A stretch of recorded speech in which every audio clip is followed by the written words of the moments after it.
Hey, you've got this part of the video. You've got the live unedited edition Home Gadget Geeks Thursday night, September 3rd, 2020. Like I say, the year that just keeps giving. I want to welcome you to Home Gadget Geeks. If it's your first time or you've never joined us live before, welcome. Love to have you kind of engage in the conversation. Actually, right below me is the chat room. Love to have you just jump in. It's right there on the live page if you want to do that.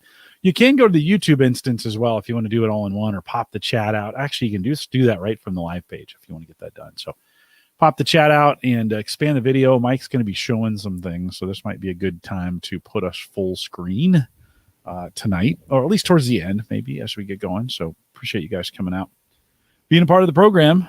Mike, I've been...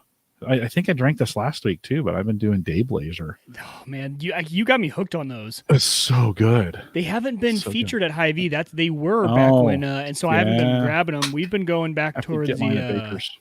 We've been going for the cross strain Hell's Creek. Ooh, yeah. What's the flavor profile on that? What do you like about it? It's more of that lager style, right? Okay. So it's not an IPA, not as hoppy, so not as bitter. Yeah, German style lager is. Okay. It's really good. Kind of crispy, or kind of darker, or what's it got? I'll say crispy is a great way to describe it. Yeah. Good lager should be kind of crispy and and delicious. I mean, it's not as good as like a Budweiser, but oh, okay. No, I can understand how that a Bud Light probably. Bud's a little, but Bud Light definitely. Like that's definitely tasty. The highlight, yeah. We picked up a 12-pack of the Bud Light lime, lemon, and orange. That's kind of been a favorite this summer for us, and we just plowed through those. So they're gone. So I've got a bunch of Day Blazers. In fact, I have another box waiting to go when this one runs out. And then I bought a bunch of Blue Moons. We did some Leinenkugel's orange shandy. That was good. So we've been keeping it pretty light. I did buy some Oktoberfest. I mentioned that in the show a while back. I've got some, what's the name of it? Oh, shoot. I forgot. But it's a company out of New York, I think. And so I've been trying some of theirs. I wasn't super impressed. And maybe it was too early. Like, we need like a fall day. You can't be drinking Oktoberfest in when it's 90 degree weather. Degrees outside. Yeah. Well, we're still in that nice little reprieve today, but man, it's supposed to get hot again. I am doing, after last week's show, I am doing like lawn recovery at this point because I went a couple days without watering it, and it was super hot, and it dried out fast. So I was out doing some recovery watering today. Mine finally started to green back up a little bit. I think this cooler weather helped a little bit. I got a little bit of green back in my lawn. I mean, it's not perfect, but it's better than it was last week. Oh shoot, I forgot to put the live page up again. All right, let's get that done. I don't know why I forget to do that now. That's not Ron, you are correct. It's the 7300. You have good eyes. Okay, we'll do that. We'll talk about it quite a bit tonight, to be honest. Tonight's all ham radio. Let's go to the live page. It's not like I want anybody to listen to me or anything like that. I just sent out a bunch of announcements to come listen. Actually, on YouTube, the announcements, if you subscribe to us on YouTube, you just get you get the live page on YouTube anyways, so you don't have to worry about it. But we'll get that set for you, John. Give me a second to change those out. I even said in the opening that those were ready to go, but they just weren't. So chat right there. Get that fixed. And then we've got one more right there. 3 spots. I got to change it on the live page. Okay, we'll do update. So, John, if you're listening on the audio, go ahead and refresh your page. That should be working for you. Yep. All set for you out there. Refresh. Not like I'm trying to discourage folks from listening on the live site because we did a Cyber Frontiers on Monday night. I'm still editing that, so that one was still up. So if you're a regular live listener and you haven't listened to Home Gadget Geeks yet, or to Cyber Frontiers, it is there. So thanks for coming out and joining us tonight. We'll get started here in just a second. Looking forward to this. Spending some time talking about ham radio. I'm gonna take a little nap, Mike. So make sure you wake me up before you go. Okay. Oh man, in the shot you can't see, Ron. Your plaque is right here. It's right next to my. Actually, you can't see any of the QSL cards, but I have my QSL cards up here, and the plaque. Just so you know, it is there, Ron. Yeah, it's up there. You know what? We're gonna bring it down just for the show.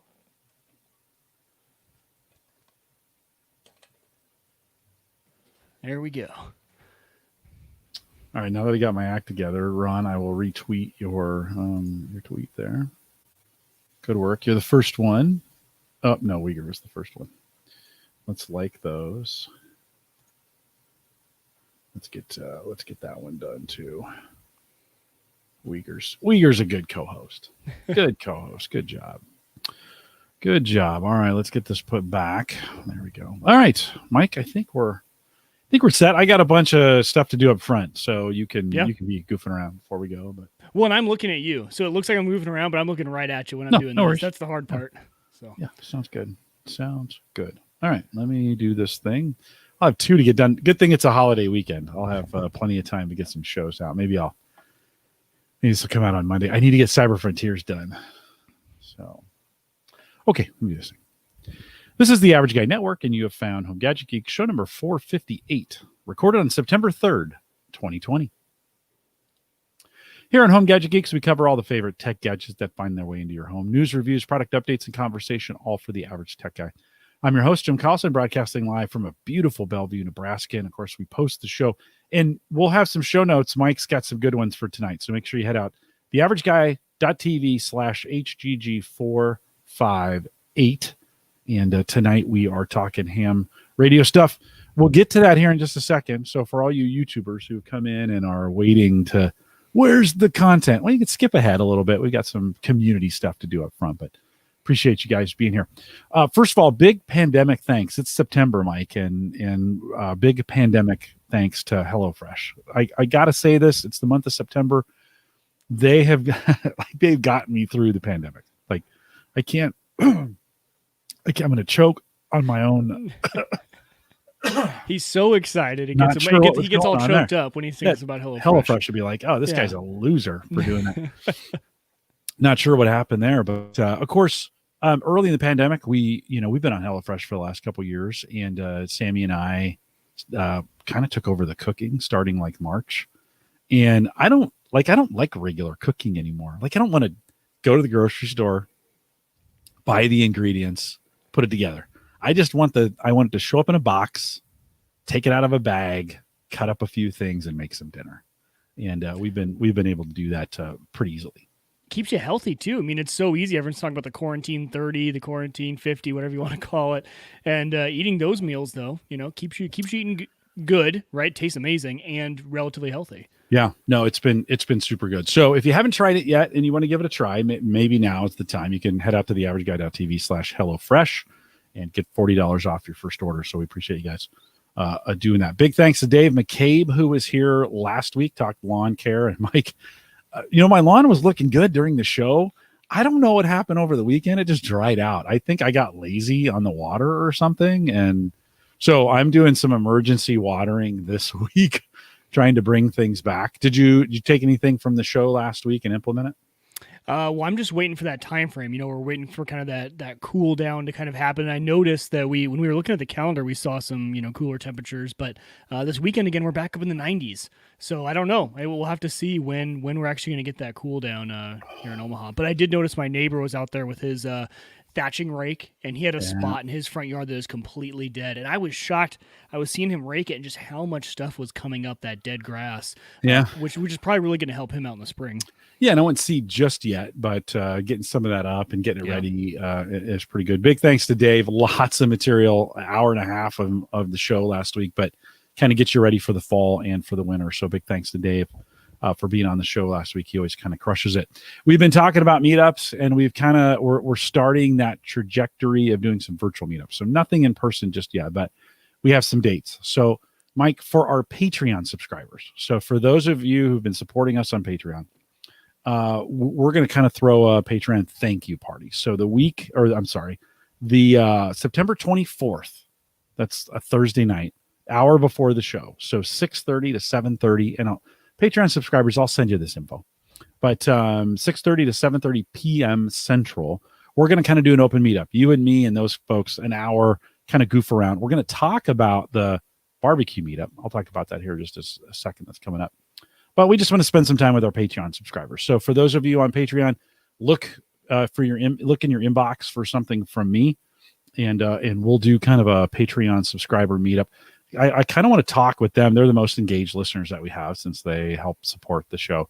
And want to get some ideas just on around meetups, what we can do virtually, and eventually in-person things will come back. So we'll be planning something along those lines. But that, again, that's September 24th. If you're a Patreon subscriber, you'll get an email from me, 6:30 to 7:30 p.m. right before the show. We'll drop and then head into the show that night on September 24th. Barbecue meetup is going to also be in October. And so we talked about this before. That date right now, we're shooting tentatively for October 24th. That's a Saturday. That's going to start. We're going to do actually 3 different times we're going to connect. So we're going to connect like 7 in the morning on a Saturday. I know that's early, but for us grilling, barbecue, smoking folks, mostly smokers, we need to get the brisket on the grill, whatever, right? We need to get that stuff. So time to get up prepared. We're going to spend some time. It'll be not just for barbecue folks, not just for smoking folks, just as for everybody to show up. But we're going to be focusing on some of those kinds of things. Then we'll take a break. For the folks that want to, if you can get your grill or your smoker on a cam, we're going to stream those all day. So that I'll have a grill cam. I'll set some things up. We'll do it here in StreamYard. We'll have it going out. So you can kind of watch people's grills. We'll get back together around noon or 1 U.S. time. And just check on things. How are things going? What are things doing? What's stuff looking like? Another kind of conversation, another hour meetup. And then in the evening, 7 to 8, as things are either coming off the grill or we've brought them off the grill or whatever, we'll get together again. That way we can catch Europe and Asia with these across time zones. You don't have to be at all of them, but if you can be at one of them, that'd be super great. That's going to be October 24th. That's what we're shooting for right now. Completely free, completely virtual. Love to have you join us. More details coming out here as we progress forward. As you were talking, my mouth was watering. Like I started to that's going to be tough. I'm going to be, and it's going to be one of those things too we'll probably pick a shorter smoke item. Right, because like your briskets, your pork shoulders, those are 13, 16 hour cooks. So probably I want to see some recipes that some people are from shorter cooks, or you're right, higher temp, faster cook. Could start earlier you don't have to, like, you can join us. You can start it early and join us. True, yeah. Right. So we'll get some Mark. I'm going to kind of depend on Mark to help us with some of these things if he's available that day. Yeah. But it'll be just kind of fun. You can move in and out. You don't have to be at all of them. There'll just be general times to jump in, but we'll kind of focus in that area and just kind of have some fun, show what you're doing. That'll be October 24th at this point. So I'm pretty excited. Again, no costs for those to get started. No swag either, but it's all 100% virtual. And so there'll be some more details about those coming out on the website as well. Pretty excited about that. In conversation with Bitdefender, by the way, this is something that's come out of our Twitter, kind of the Twitter feed. And as we've been talking, I think on Twitter, we've been talking about some VPNs, and of course, I'm a Bitdefender box user, and so I reached out to them. They reached out to me. We're talking a little bit. If you're listening live or you listen to the recorded, do me a favor. Tweet them right now at Bitdefender. Just let them know you're a listener. Say, hey, I'm a Home Gadget Geeks listener. We'd love to see you on the show. Don't do it exactly like that. Everybody do something a little bit different so it doesn't look dorky. But do that right now if you can. Let Bitdefender know. Copy me in it. Just say, hey, we'd love to have you. Love to have you come on Home Gadget Geeks. We'll talk a little bit about their network setup with the Bitdefender box, and then I'd also like to talk about their VPN coverage that they have. And so, if you would, especially if you're listening live, that would be great. Drop a tweet at Bitdefender is who we're trying to do, and make sure you copy me at Jay Collison in there as well. Mike, we're not, that didn't take too long, but we're here to talk a little bit of, so YouTubers get off my back. We're We're only 12 minutes in. I know it took 12 minutes to get to ham. We want to talk some ham radio stuff, and I'm pretty excited about this. You've made a resurgence in the ham community. Why don't you tell the story? What got you from, you bought two, you kind of got a general license, and then all of a sudden you're like, I'm going all in. Tell me the story. How'd you get there? Yes. Well, okay. So you guys have kind of been with me on this journey, and I apologize as I'm looking back and forth. If you're watching the video, this is my camera. Here's where you guys are. So I'm gonna try and focus on you guys. But about a year ago, actually almost exactly a year ago, I went and got my technician license, and that's the first license you can get here in the United States. And I told you guys kind of the story on a first episode, so we can reference back. Jim will have to look back and put in the show notes that first time we talked about ham radio, because I'm going to kind of skip over the technician portion of this. But so that was a year ago. I spent the last year talking on local repeaters, because with that technician license, you have a few privileges when it comes to HF, but very, very limited. When I say HF, that means high frequency, which HF is your long distance. Think of long distance point to point. So my radio to someone else's radio a long ways away with nothing needed in between. But I spent the last year with the technician license talking on local repeaters, which is, think of like almost like a cell tower, but for ham radio. It takes in a signal and repeats it out, so you get your signal a little bit further. And really, tried to utilize my technician license to the max, and spent a lot of time meeting a lot of local hams here. I went and joined the local ham club, and really kind of jumped in.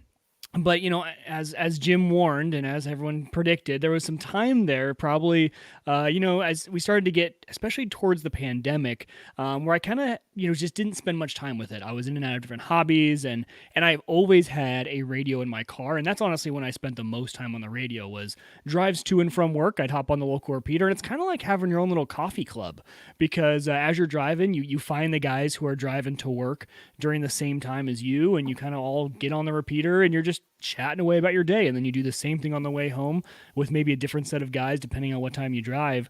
Well, the pandemic eliminated my commute, and so that eliminated for me about 90% of my ham radio time, because that's when I was talking on the radio the most. So really, a lot of people talk about the pandemic, a lot of people being at home, having more time to be in the shack, as we call it in ham radio, talking on it. Well, that's not when I talked on the ham radio the most. I have kids, I'm young kids, and I have other hobbies around here, so I didn't spend much time at home on the ham radio. But what got me kind of get back into it was, we kind of hinted at this a few weeks ago, was I went to Montana, and we were in the mountains of Montana, and there was no cell service. And so I had actually taken my two HTs. A HT is a handy talkie. They're little handheld units for ham radio. And I took those up there, and it was really cool, because my family was actually really interested in it, because there was a local repeater on the mountain, and had something gone wrong, had we needed medical help, anything like that, someone fell, sprained their ankle, we needed something, the ham radio would have literally been the only way, besides one of us going back down the mountain. And we did hiking a lot while we were out there every day. And we had my two boys with us, so, a lot of things could have gone wrong. And so my family was actually, man, this is really cool. We did a few radio tests at the top of the mountain, and sure enough, someone came back on the repeater. And so there was someone there, someone listening, which was pretty cool. And that really kind of, that was the first time where ham radio made practical sense for me. When I'm around here in the city, and I'm doing my drive to work, and I'm sitting here, I have a computer with the internet. The internet's a pretty crazy cool thing. And, just like we're podcasting now. So I wouldn't call it necessary most of the time, right? You do ham radio for a few different reasons. Number one, you do it for fun. It's just really cool. Like, I think there's a little part in all of us that just, communicating, the challenge of communicating, we're all kind of spoiled with the internet, so we kind of take it for granted. But getting back to really solving problems and trying to communicate in the most efficient way possible, it's just a lot of fun. Number two, a lot of people do it for a little bit of prepping, right? If communications were to go down, could you communicate? And especially when we have field days and events in ham radio where you go outside your shack, outside your QTH, as they call it, your home, can you go out and operate in a field? Can you go operate at a park? Can you do that? Do you have what is necessary to do it? And so that's another reason people do it. And so for me, it was like, it kind of reinvigorated that. Okay, look at that. That was a practical way of using ham radio. It was the first time that I really, in a long time, that I had zero cell service and could have needed it. in that time. So that's really what got me back into it. And so when I came back home, I started studying for my general license. And the general license here in the United States really opens you up to a lot of HF, high frequency bands. And you're then able to use single sideband is what we call it, but phone talking via voice on the HF bands. And I knew that was really something I wanted to get into. And so came back, studied for it for a little bit. And actually, this is the interesting part about this is how do you test? How do you take a test during the pandemic? How do you, where do you go? And usually the way that these tests run is they're run by local ham clubs. They called volunteer examiners. They're VEs. So the way it's structured is you have to, sign up for a test, usually pre-pandemic, the way I took my technician. There's a list on the ARRL website of all the locations. You pick one, you go. There's 3 VEs, volunteer examiners. They're in there. They watched you take the test, multiple choice. It's paper. You fill it out. And then they mail that in. So it's actually a very long process but between the time of you take your test and when you find out what your call sign is, or you get the actual privileges that you get from passing the test. You do find out if you pass right away. They have their little, bubble sheet and they tell you if you pass, but it takes a little bit.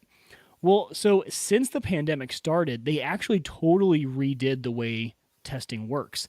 And this was kind of done by local ham clubs. Local ham clubs said, hey, just because we have a pandemic and we can't get together, we still want people to be able to take the test. So I don't have all the details on who started this, but hamstudy.org, fantastic website if you're going to be studying for any of the tests in ham radio, but it's also a great resource for finding an online session.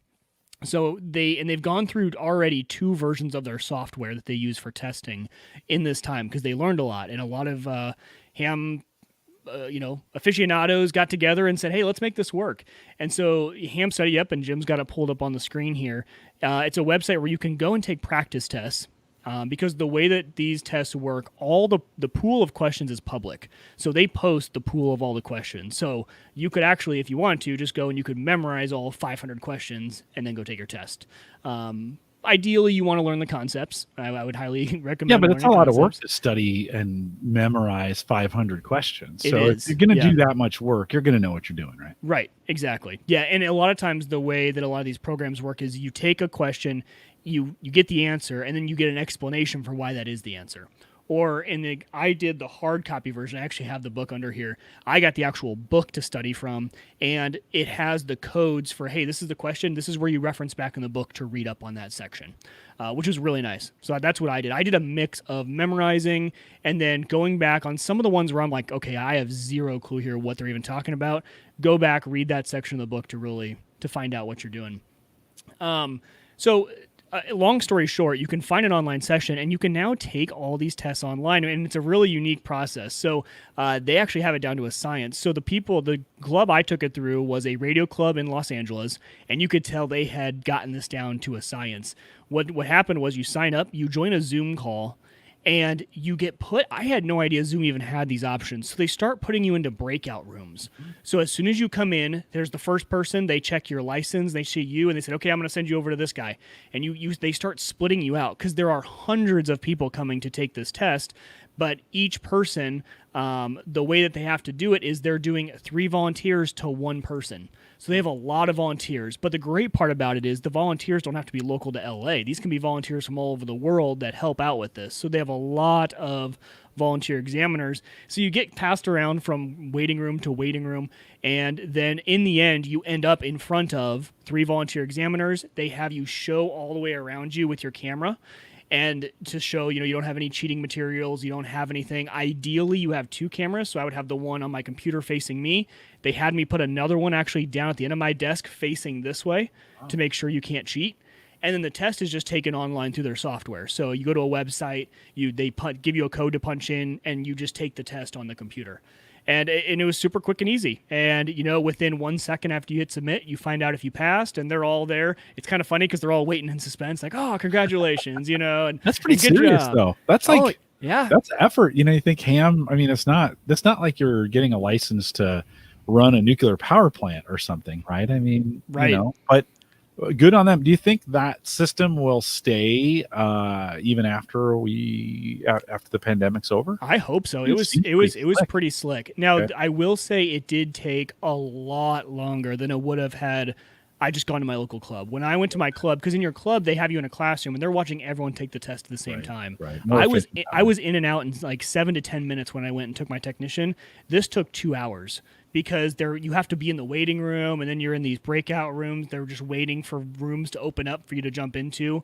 And so you're waiting there the whole time. So for the first hour and it took me 10 minutes to take the test, an hour and a half of just kind of in these waiting rooms. So that was the only downside. They might be able to figure that out a little bit better because I am going to start studying for my extra, which will be the final portion. That's your kind of your top tier in amateur radio in the U.S. is your amateur extra.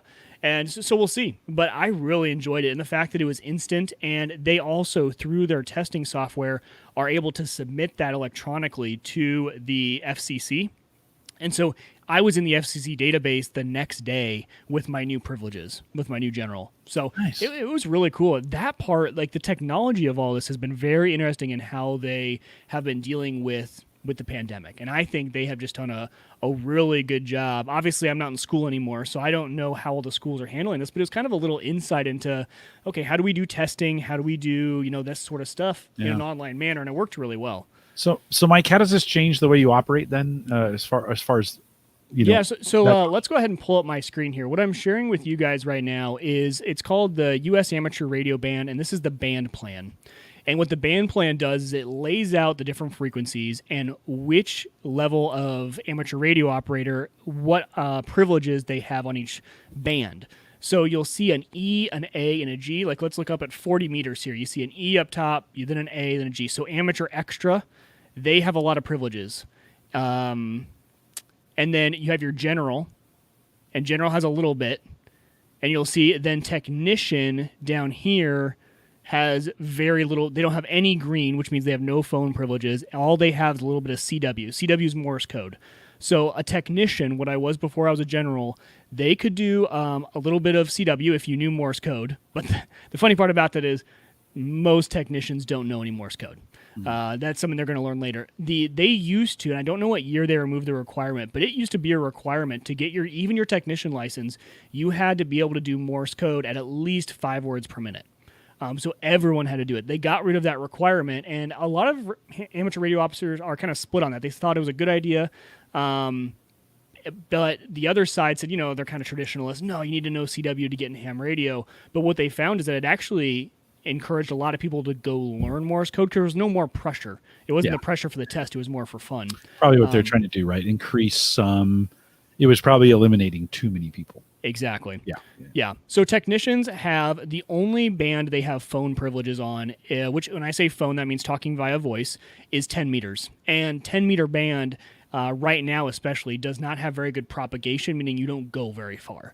It's not a great band to talk long distances, but it does at least give them a little bit of privileges to have some single sideband conversation. So 10 meters isn't very far. I mean, no, I'm just kidding. Yeah, right. 10 meters, 28 megahertz too. I should kind of equate this to you. I know we talk in bands and we say the 40-meter band. That is actually in a range of frequencies right around 7 megahertz.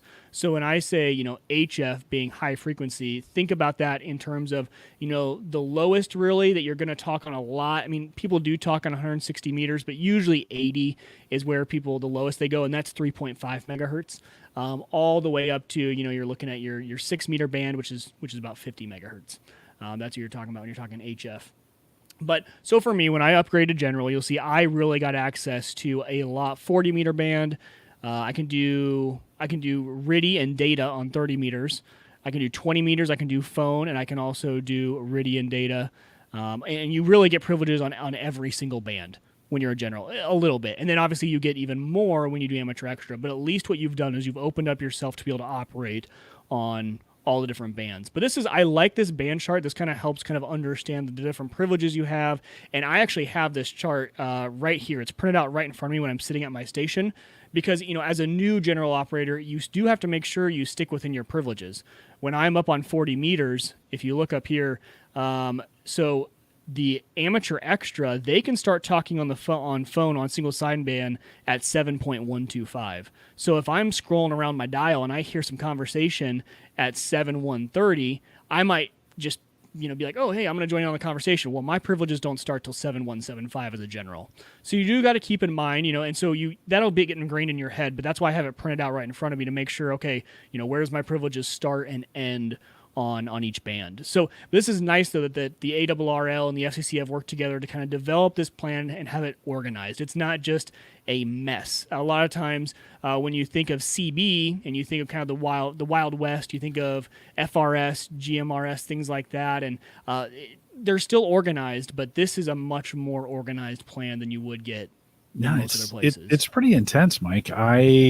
I was a CB guy, and I've been on CB in a long time. I did it when I was younger, and it was, we had fun with it. But I can see it is crazy out there. Like, there's no rules. Right, exactly. There's no rules on CB. You don't have to be licensed. You don't have to say your call sign. Now, there's no saying that I could just go steal someone else's call sign and start using it. But people would figure it out because the other thing is there's QRZ.com, where you can type in any call sign and it pulls everyone from the FCC database into their system. So you're there whether you like it or not. And your address, whether you like it or not, whatever you register with the FCC, is out there as well. Now, that makes it fun because you can send QSL cards and you can have fun little exchange cards via postmail, the old-fashioned way, and do that. But people would figure it out, right, if you start using someone else's call sign that's not yours. But again, yeah, it's a lot more regulated than I think a lot of people initially think. But so that's why I got into general. That's why I went and took my test and passed it. And ever since then, it's just been a whirlwind of open doors. And Mike doesn't do well with just a lot of room to play. I just want to open every door as fast as I can. I know. That's why we get along. That's why we get along so well. Because we're both like, once we get into something, like I just didn't run 10Ks. I ran half marathons, then marathons, right. Then I ran 5 marathons, right? Yes. I didn't start podcast. I just didn't do a podcast. I started podcasting. I did 7 podcasts. I started podcasting at work. I've been podcasting for almost 10 years now, or a little over. And so this is why you and I get along so well. And I give you a hard time about this, but it's super fun. One of the things I really like when you do this is you go all the way in and you know it all. I mean, you really have studied this. And so it's super cool. So you mentioned, okay, so kind of upgrading got you the ability to go farther, right? Yeah. You can now broadcast farther. But what other benefits come with upgrading that besides or in addition to what you were doing before? So what I would say is, the ability to talk further, the ability to talk on these different bands comes with other fun things you need to do to be able to do those things. When we think about the technician license and we think about operating UHF VHF, which is, the repeater system, UHF VHF, typically the antennas are relatively short because your antennas have to do with your wavelength. So the longer your wavelength is, the longer your antenna is going to be. So obviously VHF UHF is a shorter wavelength than when you start to get down to, say, 80 meters. Well, 80 meters means a full wavelength is 80 meters. So it's huge. So what this means is you need to start building antennas. You need to start finding places to put those antennas. You need to start figuring out what type of antenna do you want. You need to figure out, okay, well, do I want to talk on 40 meters, 80 meters, and 20 meters? Well, do I want a different antenna for each of those, or do I want kind of a compromised antenna that will do all three with the use of a tuner? I mean, so these are all the type of questions that you really start to dive into. And I don't think there's a single ham alive that has gone through every single thing and built every single type of antenna that you can do in ham radio. That's really the fun part. You'll start to see, this desk right here has really just like grown in the past 3 weeks with all different tools because, to build antennas, to do cable connections for my batteries, and we'll talk about some new connections I found for even a non-ham. Later, to do all that kind of stuff is, first of all, to learn it. Second of all, really to do it well and master it. And then a lot of ham radio is really meant around testing and learning. They really want you to be out there and test things out, right? Do experiments. Test out different random lengths of the wire. Test out on an off-center fed dipole, where is the perfect place to put the center of that off-center fed dipole? What lengths of wire on the end work best? And so Jim, this really reminded me of when you and I got into crypto mining, and there was just so much you could do, and you could tweak to your heart's content, and you could just keep getting, you could make it better and better and better, and there was always new coins to do. That is the same, I feel, the same stimulus in my brain that I had from that is what I get from ham radio. There is constantly just, there's always something to explore, and you can always get better. In the last 3 weeks, I put up the first antenna in my attic, didn't like it, put a second antenna in my attic, didn't like that, took it back out, so went back to the first antenna but did it outside, and then just this last week I added a 10-foot mast to that to get up even higher because I wasn't happy with the performance. So every weekend since I've had my General, I have changed up my entire antenna setup. No, right on. Completely. And it's just been a How's Hannah feel about antennas coming off the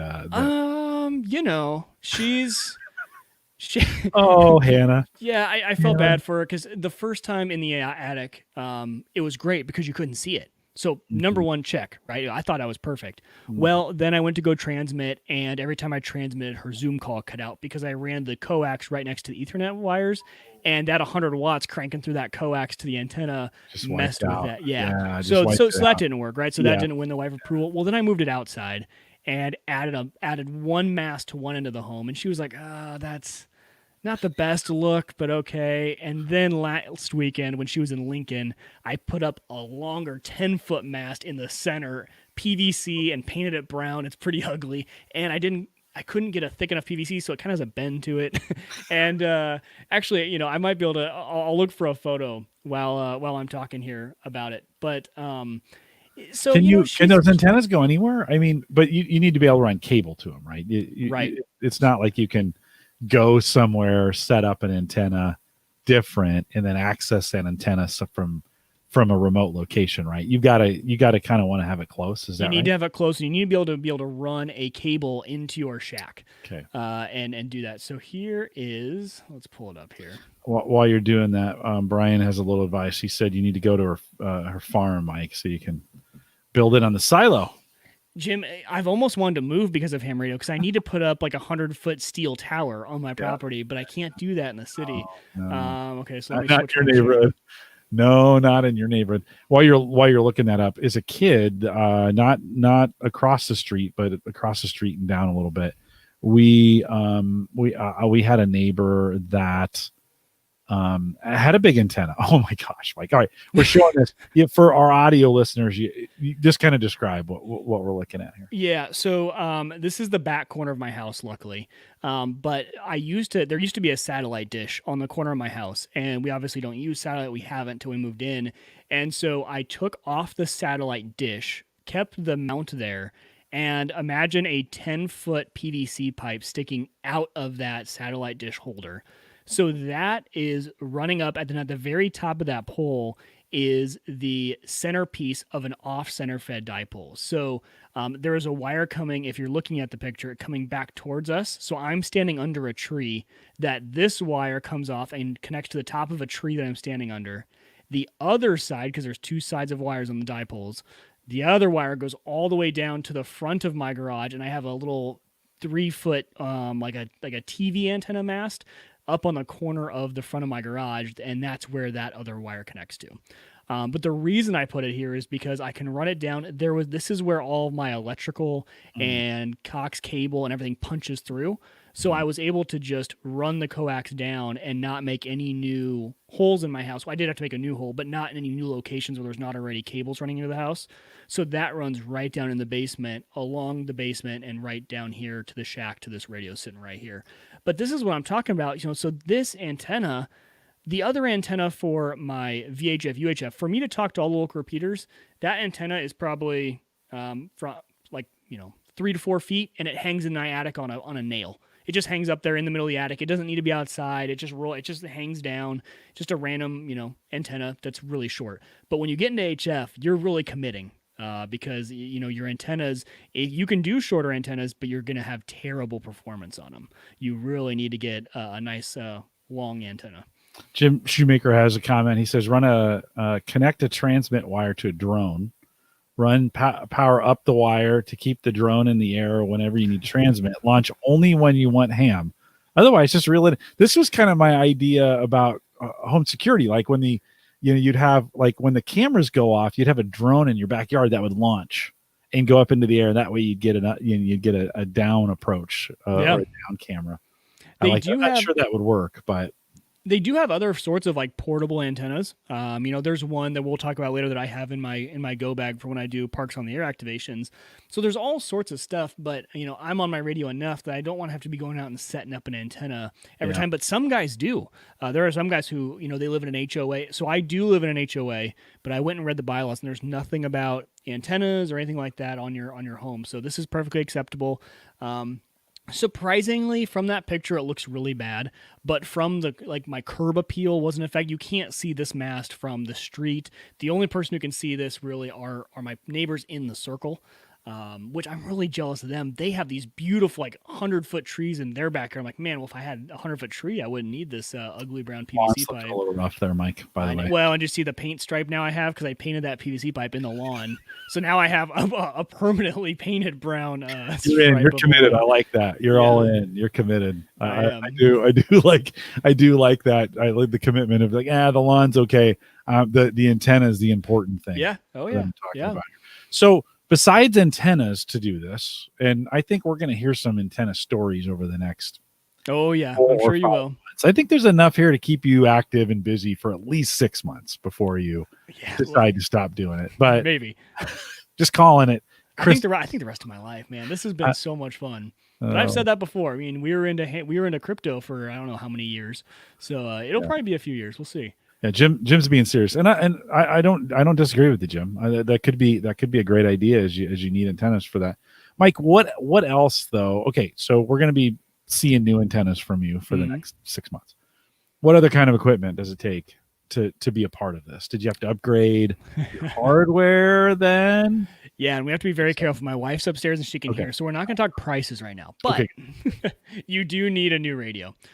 So that's why the new temporary angle for tonight, this is my quote-unquote shack. So this is where all my radios exist. So I have 2 radios sitting here, and it's actually kind of hard to see this one.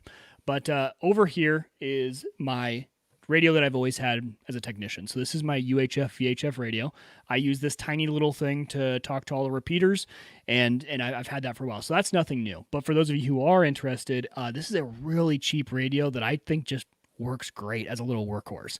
The fan's a little loud, but it's a QIT 8900D. This is only like $65 on Amazon. Super cheap. And the antenna that I have is like a $30 little antenna for my attic, and I have perfect reception, get perfect reports on my audio. So technician, you don't need to spend a lot of money. You do need a power supply. So the interesting part about radios is they don't just plug into the wall. They need DC power. So you have your power supply here. And then this is my new baby. And I treat her very well because she's my new baby. But this is the ICOM 7300. This is the HF rig I went with. And I will tell you guys, HF equipment does come with a pretty hefty price tag. And, there's a lot of secondhand markets out there. And you can on QRZ or anything like that, you can get stuff secondhand. But it holds its value for so long. So, you can find good deals. Sometimes some guys will be maybe doing $100 off, things like that. But in general, you're going to have to shell out probably at a minimum, I would say $500 to $600 for a rig. And you can spend up to, like any hobby, you can go crazy with this and you can get massive radios and amplifiers and things like that. But you're going to be around the 1K mark for a radio like this. We'll say that. So you're going to get into the radio, but this radio, it got great reviews. I did a ton of research pretty much the entire time I was a tech. I was excited to get into HF. So I really did my research here to try and find the best radio. And this radio is what they call an SDR, a software defined radio. So the difference between this and what they refer to in the ham community as a boat anchor, the boat anchors are the really old radios your grandparents might have that if your grandpa was a ham, they're really heavy and they have actual like crystal tubes inside of them. This one does not. So this is all software defined radio, which has a lot of benefits. You can easily have what they call a spectrum scope. And so in the picture Jim's showing there, you can see a blue little scope right across the center of that radio.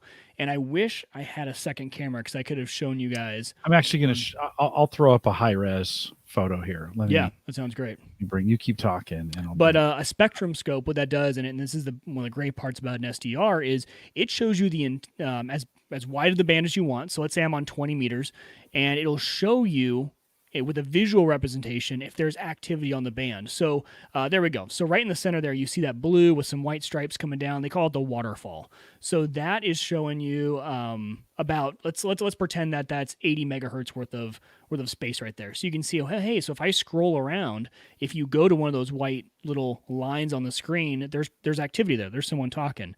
And this is compared to like an old style radio where you would just crank and you would be tuning and you're using your ears. You're listening for people. You still do that with the 7300, but this helps a little bit. You can kind of find activity easier with a waterfall, which is really nice. It kind of helps especially on days where the band is really dead. Propagation changes based off of the sun cycle and based off of a lot of different factors. There have been even times last week where I was talking to someone in Oregon, and we would be having an Oregon. I can hear him clear as day. You call that a 5-9 report. A 5 being 1 through 5. How well can I understand you? So he's a 5. He was perfectly understandable. And 1 through 9 is what we call an S meter rating, and your radio actually will tell you how strong their signal is coming to you. So 1 through 9, and then you can be a 9 plus. You can be like, really, if you're blaring into me, you're a 9 plus. So he's a 5/9. That's a good rating. It's a perfect score when it comes to audibility. Him and I would be talking. We'd be having a 5/9 conversation, and all of a sudden he would be gone. And the band had changed. Something had happened in the sunspots. Something had happened in the ionosphere. I wasn't getting the skip I was getting before over to him. That's the fun of HF, and that's kind of the crazy part is he would be there, and then all of a sudden he would be gone. 30 seconds later, he might be there again. So the bands change all the time, and so your propagation and who you can talk to really depends on a lot of different factors. But I've really enjoyed this radio. It's really got, if you're going to be getting into HF, it's got everything you need, and it is expensive, but that is kind of an intro price, honestly, to having a shack radio, a radio that you're going to have in the shack nowadays. In the shack. I like it. I like it. That's kind of top of the line, right? In that group, or you can get more. It's top of the line for an intro radio. Okay, there you go. You can get a lot more expensive. You can spend $7,000 to $10,000 on a radio, and then you can start getting into amplifiers and things like that. So this, I would say, is top of the line for the intro, because there are more portable options and ones that put out less power, and maybe ones that don't have that, the nice screen with the scope. Maybe they're just the old school, shows you what frequency and you're going to keep scrolling, and those ones might be cheaper in the $500 to $600 to $700 range. Okay. But I would say this is about an average price, but it is a top of the line intro radio. That's probably how I would describe it. Mike, you talked about the antenna piece. We showed pictures from the outside, but the whole goal is just to get this piece as high as possible. Is that right? That's totally true. Well, as high as possible. There is a law of diminishing returns. You want these at a minimum to be a quarter wavelength off the ground, right? So if you are trying to talk on 40 meters, you want that thing at a minimum to be 10 meters off the ground. That's really, any lower than that, you're going to start getting some noise on the band. Your propagation's not going to be well. You're not going to be getting out as well. So whatever band you're trying to talk on, you need to try and be a quarter wave off the ground. So that gets a little bit harder, though, if you're going to be, getting into 80 meters. Well, then you need to be 20 meters off the ground, and that really gets hard to do without a tower. So I don't operate on 80. My antenna doesn't do 80. I'm fine with that. I would not be able to get it up high enough anyway. So I am mainly on a daily basis operating on the 40 meter and 20 meter band. And that antenna now is roughly 26, 27 feet in the air. So it's right on the border of being too short almost. I could still actually get it higher. And man, the difference because what I used to have before I put that 10-foot mast up is I had it right attached to that satellite antenna base. And then, so it was 10 feet lower. Massive difference getting it up. Number one, it eliminated a lot of the QRM, which QRM is your RFI, your radio frequency interference that you're going to get from things in the house. Now, this is a funny little aside, and I didn't put this in the show notes, but the biggest rabbit hole I went down when I first got into this all, Jim, was, and this is the part I think I was like, man, Jim would actually maybe kind of enjoy this. So I would turn on my radio, and there would just be interference all over, huge electrical static. You could see it on the scope. When on that blue scope, you could just see lines everywhere. And the way you test to see, is this something in my home or is it something outside? Is this just, the neighbors? Is it the atmosphere? Is you put your radio on a battery and you go and flip off the power to your house. Just have the breaker to turn off all the power. And sure enough, a lot of it went away, and it was pretty clear. And I'm like, well, great. So now I have a lot of RFI in my house. So now the hunt was on to find what causes the RFI in my home. And this, I am still probably hunting for a few offenders here, but I found some of the big ones. And one of the ways you can do it is you can actually use a portable AM radio. So you can use just a regular AM radio, like, the cheap ones, or even better if you have a shortwave radio. But these are just, the little compact ones. You would sit on your desk and you'd listen to some AM radio. That's what you use, and you tuck in the antenna, you tune to a frequency that's not in use, and you literally just start walking around your house like a wild man, just kind of putting it up to things and what's causing the RFI. It really does start to drive you nuts. You can do a little more scientific approach, which is flip off all the breakers and then turning them on one by one. And when do you start to get a lot of noise on your radio? And that'll tell you, at least, hopefully, you're down to a room or two. You made sure Hannah and the kids were gone, right? I mean, you're not. Yeah, you're not torturing them with the power with going no on. Power. This is a family sacrifice, Jim. This is a family hobby. So you gotta teach the kids young. Oh my God, I've done some crazy things to Sarah, but Mike, I think you're beating me now in this. I probably am. Category. No, this wasn't a time where they were not here. Luckily. But so you start to go around, you start to try and find what's causing your RFI, and it's really cool. You'll start to hear like a really high screech on that AM radio when you're getting something that's putting it out. You guys would be really surprised what causes RFI. So there are certain LED bulbs that will cause RFI. So the first thing I found, and this one was hard to find because it was actually way closer than I thought it was, right above me, right here, and I have them turned on right now. I have the long, what do you call the long tube lights that usually... I can't remember what they're called, but anyway, tube fluorescents. The tubes, the really long tubes. They go in like the workshop lights, right? So I have two of those, but they're LEDs. So those actually cause a lot of interference with my radio. The second thing I found was our baby monitors, because usually what's going to cause it is wall warts. So any sort of wall wart power plug is going to cause it. And our baby monitor plugs caused just an insane amount of RFI. So much so that just turning those off takes me from I had an S9 level of noise. So when you talk about how powerful a signal is, that's as strong as you can get. I turned the baby monitors off, it goes down to an S3. So it was that much being caused by just the power plug on a baby monitor. Wow. That's what you're trying. I mean, you're literally on a hunt for tiny little things like that. And then Does that mean you disconnect those things when you're like... Okay, go ahead. So I have a solution for that. Yeah. So this is the fun. This is the fun part. So then the final thing I had was there were two of my security cameras. They're old. I repurposed them from my Cox Home Life, and the way that the power gets to the Ethernet cable causes some RFI. So here's what I did. Obviously, we need the baby monitors on. And obviously, I'm lazy. There's two constants here. I want to be able to sit right here and not have to go upstairs every time I want to play radio and get all this stuff. So you're seeing where this goes. I've seen where this is going. I bought 3 more of the TP-Link smart plugs, and I went and put those on all of the devices that caused RFI. That's so great. And then I went into into the app, and I grouped them, and I called them RFI devices. So now when I want to go to play radio, I just say, "Hey, lady, turn off the RFI devices." And everything that causes RFI, I have a TP-Link smart plug on in there grouped, and it turns it off, and all of a sudden my scope clears right up. That's brilliant. Yeah. That's such a great way to use home automation. I was super proud of it. I was like, yeah, this is great. You are a home gadget geek, my friend. You are a home gadget geek. So there's a combination of some home automation and how you could use that with your radio. But So that's for home, and that's really what causes more fun. But really, Jim, for me, that I'm an outdoors person. Mm-hmm. And what HF radio does is it opens up, not that you couldn't do this as a technician, but it'd be very difficult. So now with General being able to operate HF, there are 2 programs that I just think are the coolest thing ever with ham radio. And the first one is Parks on the Air. The second is Summits on the Air. And really, whichever one you do depends on where you live in the country. Here in the Midwest, we don't have many summits. And when you think of a summit, like literally the summit of a mountain, we don't have many of those around here. So around here, Parks on the Air is the popular program. And what Parks on the Air is the history of this was really to get ham operators out into the world for multiple reasons. Number one, it helps you test your portability. Can you go out? Could you operate from a field in case of emergency? That's more of an archaic test now, right? Because, although I could pack this up, take it, and use it in emergency, I'm going to be honest, and that's probably not the first thing I'm going to do. But now I have the ability if I wanted to.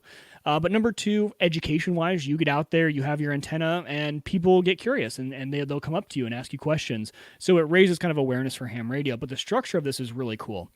So I'm going to talk about Parks on the Air, and then, Summit on the Air is very similar, but it's just with summits instead of parks. But the way this works is there is a whole system. And, Jim, if you actually go to the map. Oh, yeah, this works too.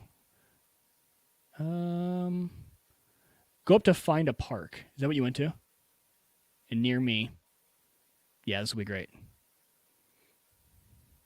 So while you're talking, so the way this works is there are parks all across the country that are either state parks or local parks, and everyone has them around them locally. Well, the Parks on the Air system, and on the screen that Jim's showing, it's all these yellow dots that are all over. So these are all parks that are loaded in the system, and they have to be parks they're in their system, but it should have most of them in your area, all the recognized state parks. Now, it's not going to have your neighborhood park, but it's going to have all your big parks. So these are all in the system, and they all have an identifier to them. Like it starts with a K, and it's like a 4-digit number. So what you do is there's people called activators, and there's people called hunters. So activators is you pack up your radio, everything you need, and you head to the park. Now, Parks on the Air is have to be running on battery. Like if there's an outlet at the park, go ahead and use it. Just whatever you need to do. You can even be in your car. You just need to be in the park limits. So once you get into the park limits, there's really, however you want to make your contacts, you're going to make your contacts. So as an activator, like this weekend, we're going to go try and activate Strand Park over at the Platte River.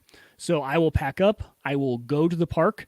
I actually have my battery just came in, and man, I forgot how heavy sealed lead acid batteries are, but that came in. So I'll take all my gear. We will set up in the park, so I'll have to throw my antenna. So I actually have a bag with all my stuff in it. I have an end-fed antenna, and I will throw that up into a tree. I have a rope with a tree weight on it, and I can actually sling that thing up into a tree. So I'll put the antenna up into the tree. I'll attach my radio, and I will attempt to activate the park. Now, what an activation entails is making 10 contacts while you're in that park. So that conversation would go, I'm going to call CQ, which CQ is I'm looking for someone out there. CQ is Parks on the Air. I'll say my call sign, and I'll wait. And then usually your hunters are your people that are usually at their home, and they are trying to find people that are activating parks, because you get points for both. You get points for activating and you get points for hunting. So there's hunters out there. I love hunting when I'm at home. I think it's so much fun because there's also through the POTA website, people can go and spot like, hey, guy's on this frequency and he's in this location. And then you can go out and find them on that frequency and try and make a contact with them. So I would put out my call sign. Someone else would say their call sign. I have to let them know what park I'm in, give them a signal report real quick. Are they a 5.9? They would tell me the same thing. And there we go. So now they're in my log, and I've logged who I spoke to. You have to get a minimum of 10 of those. Afterwards, you submit that log to there's a person on POTA, depending on what region you're in, and they log it. So actually, Jim, too, if you go back to that website real quick, if you still have it open. Yeah, give me just a second. Yeah, so there is actually a full dashboard here where they show you all the different statistics on. Go back to home. Yep. Oh, it actually took you to POTA.us. Go to parksontheair.com. Parks. So this is actually the interface. This is what I was talking about, where there's spots. So right now, those are all spots of people who are out there. And so if you go to dashboard and log in. Oh, I don't have a login. You shouldn't need a login to log okay, into good. this. Yeah, there you go. So here is all the stats. And if you did have a login, you could see your own stats of how many hunter activations you have, how many activator points you have. I mean, so there are people out there that are doing this multiple times a day. A lot of retirees love to do this, so they'll go and find, you can only activate one park every 24 UTC hours, so it runs off the UTC clock. But every 24 hours, you could go back to that same park. But a lot of these guys are doing multiple parks in a day. So there are call signs on there, and they have, this year alone. So top activations for the current year, what is that, 405 for the top one? 257 unique parks. That person has been at 257 parks this year and activated them. And so that means he or she has gotten at least 10 contacts at each of those parks. And so this really, Jim, for me, obviously it's competitive, right? Yeah, it's a lot of fun. You get out of the house. You get to have a purpose for getting on the radio. And when you are doing this, people have a reason to reach back out to you. So there's a game to it. And so I've kind of gone all in, Jim, already on mobile. So I have I didn't get a second radio. I thought about it, but I didn't. It's the same radio. So I do but what I did was I got all the same power cords. I unplugged this thing. If you guys ever need a hard-sided foam, pick foam, I think is what they call it. The foam where it comes all together and you can pick out to make the exact shape of whatever you want. Yeah. Harbor Freight. This thing is, obviously it's not a Pelican, right? Yeah. Like we all know Pelican cases, but very similar, very watertight, and for $35. Whoa! Compared to like $200. Nice. So Harbor Freight, if you guys ever need these, so this is for my radio. I have a backpack with my throw line to get my antenna into a tree. Do you have a local antenna. Harbor Freight, or did you order it online? I ordered it online. Okay. I think we do have a local one though. Mm-hmm. Here. I think like 72nd and it moved something. Oh, did it? I think it moved. Okay. I went and looked it up because it used to be 72nd right by UNO. Yeah. Right. Yeah. Okay. Right in center. But yeah, those are great little cases for anything. By the way, so if you need a hard sided kind of like a Pelican ripoff, go $35, huh? $35 for this size, and this fits this entire. How many radio. cigars could I fit in there? Oh, you could fit a lot. They have smaller versions too.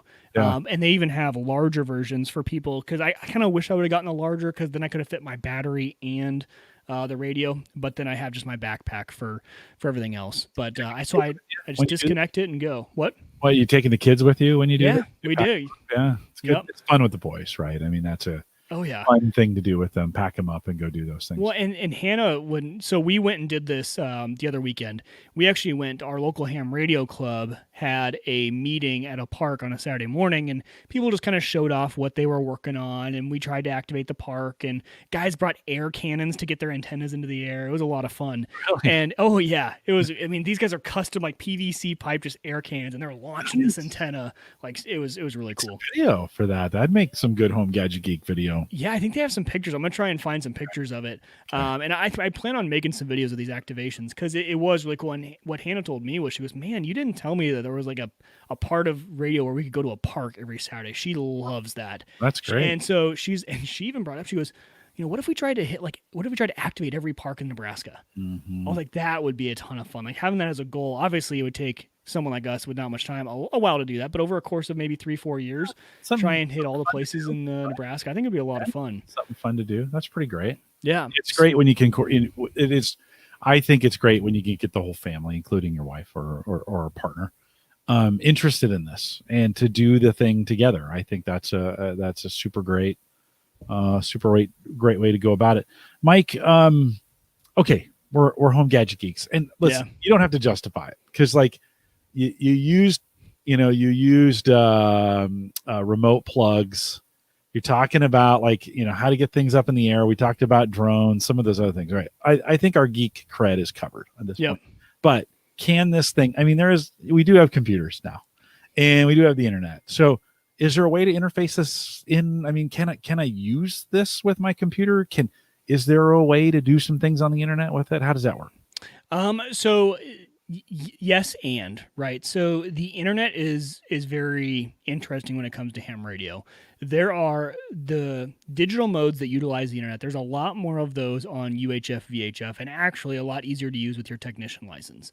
There's a lot of different technologies like Echolink and D-Star and System Fusion, and those connect repeaters via the internet as a backbone, right? So there are repeaters here in Omaha where I and, Ron's out in our chat room, and he's been wanting me to get on an Echolink repeater because he's up in Canada, and we could actually talk on our handy talkies in our house, and it would be like we're having a phone conversation.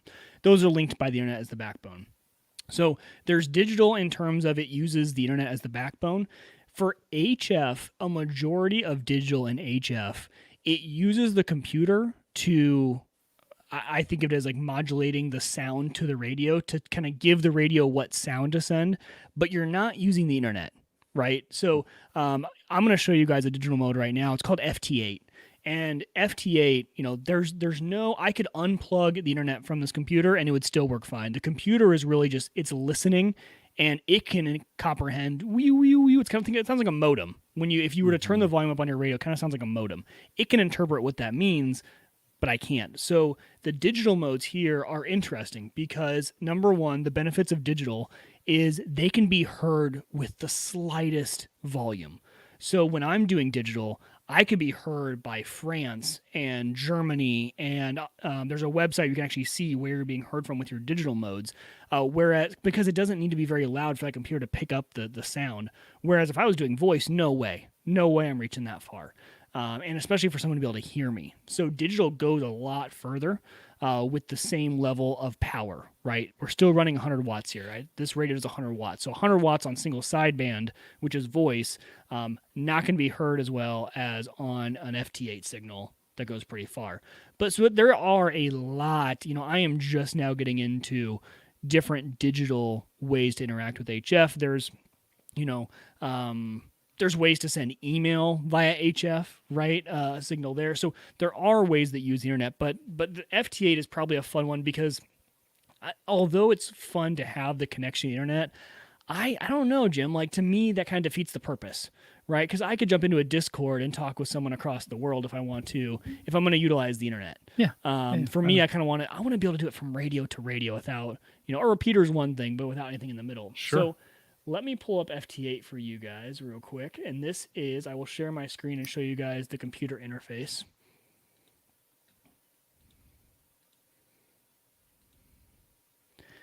Okay. So here we are on FT8. And let me just switch over. We're going 40 meters tonight.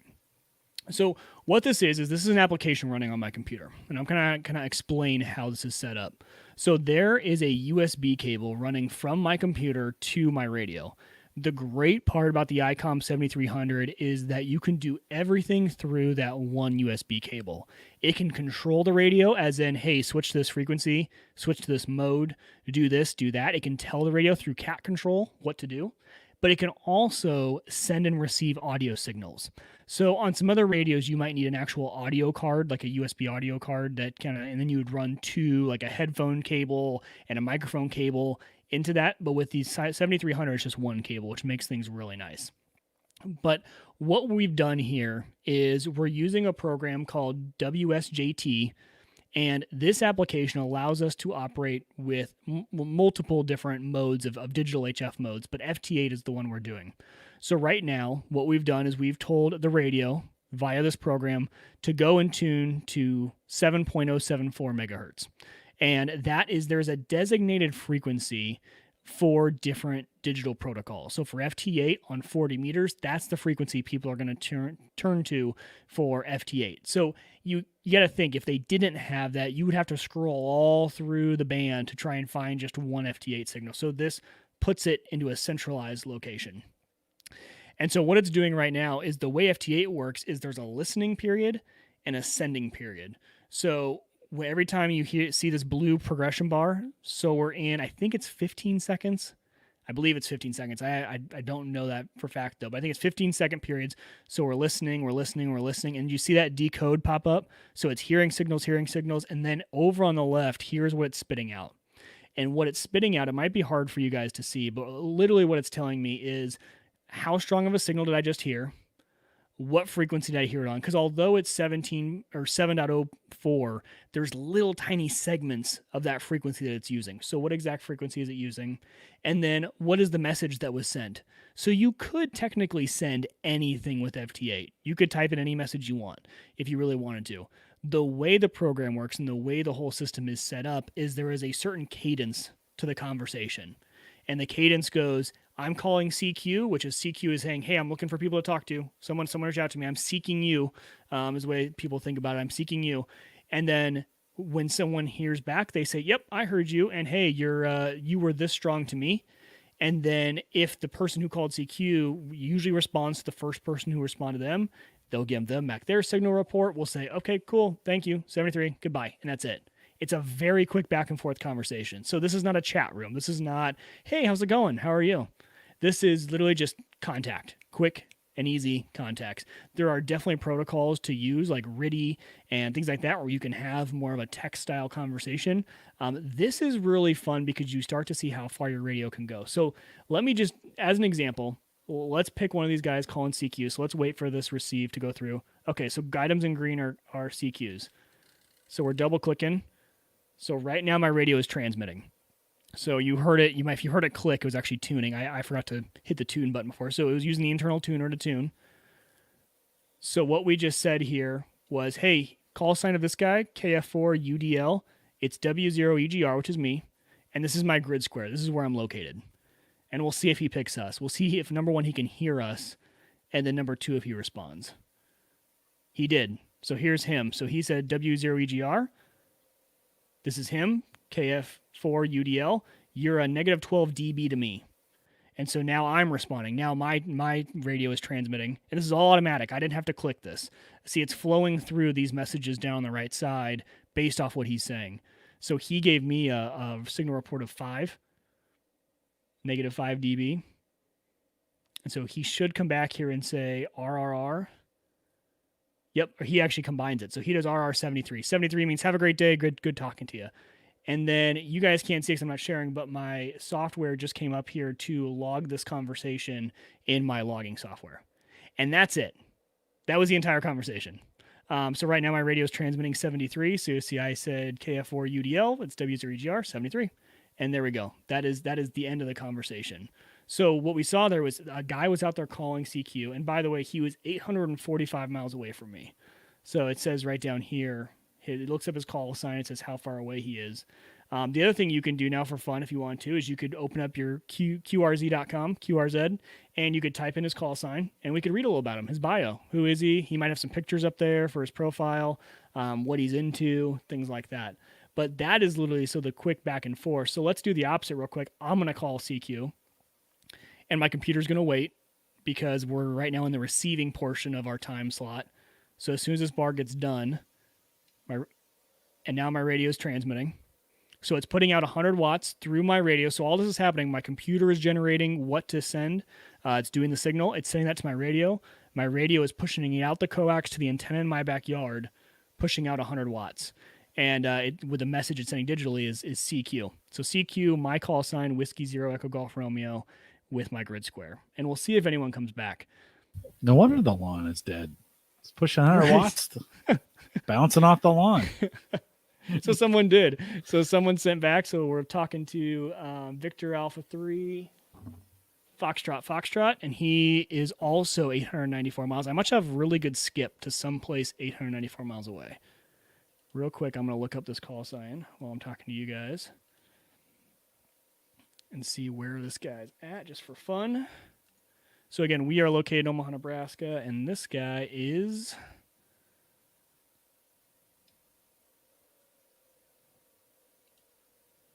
What site are you using to look it up? QRZ.com. It's called QRZ, is what people in the ham radio community refer it to.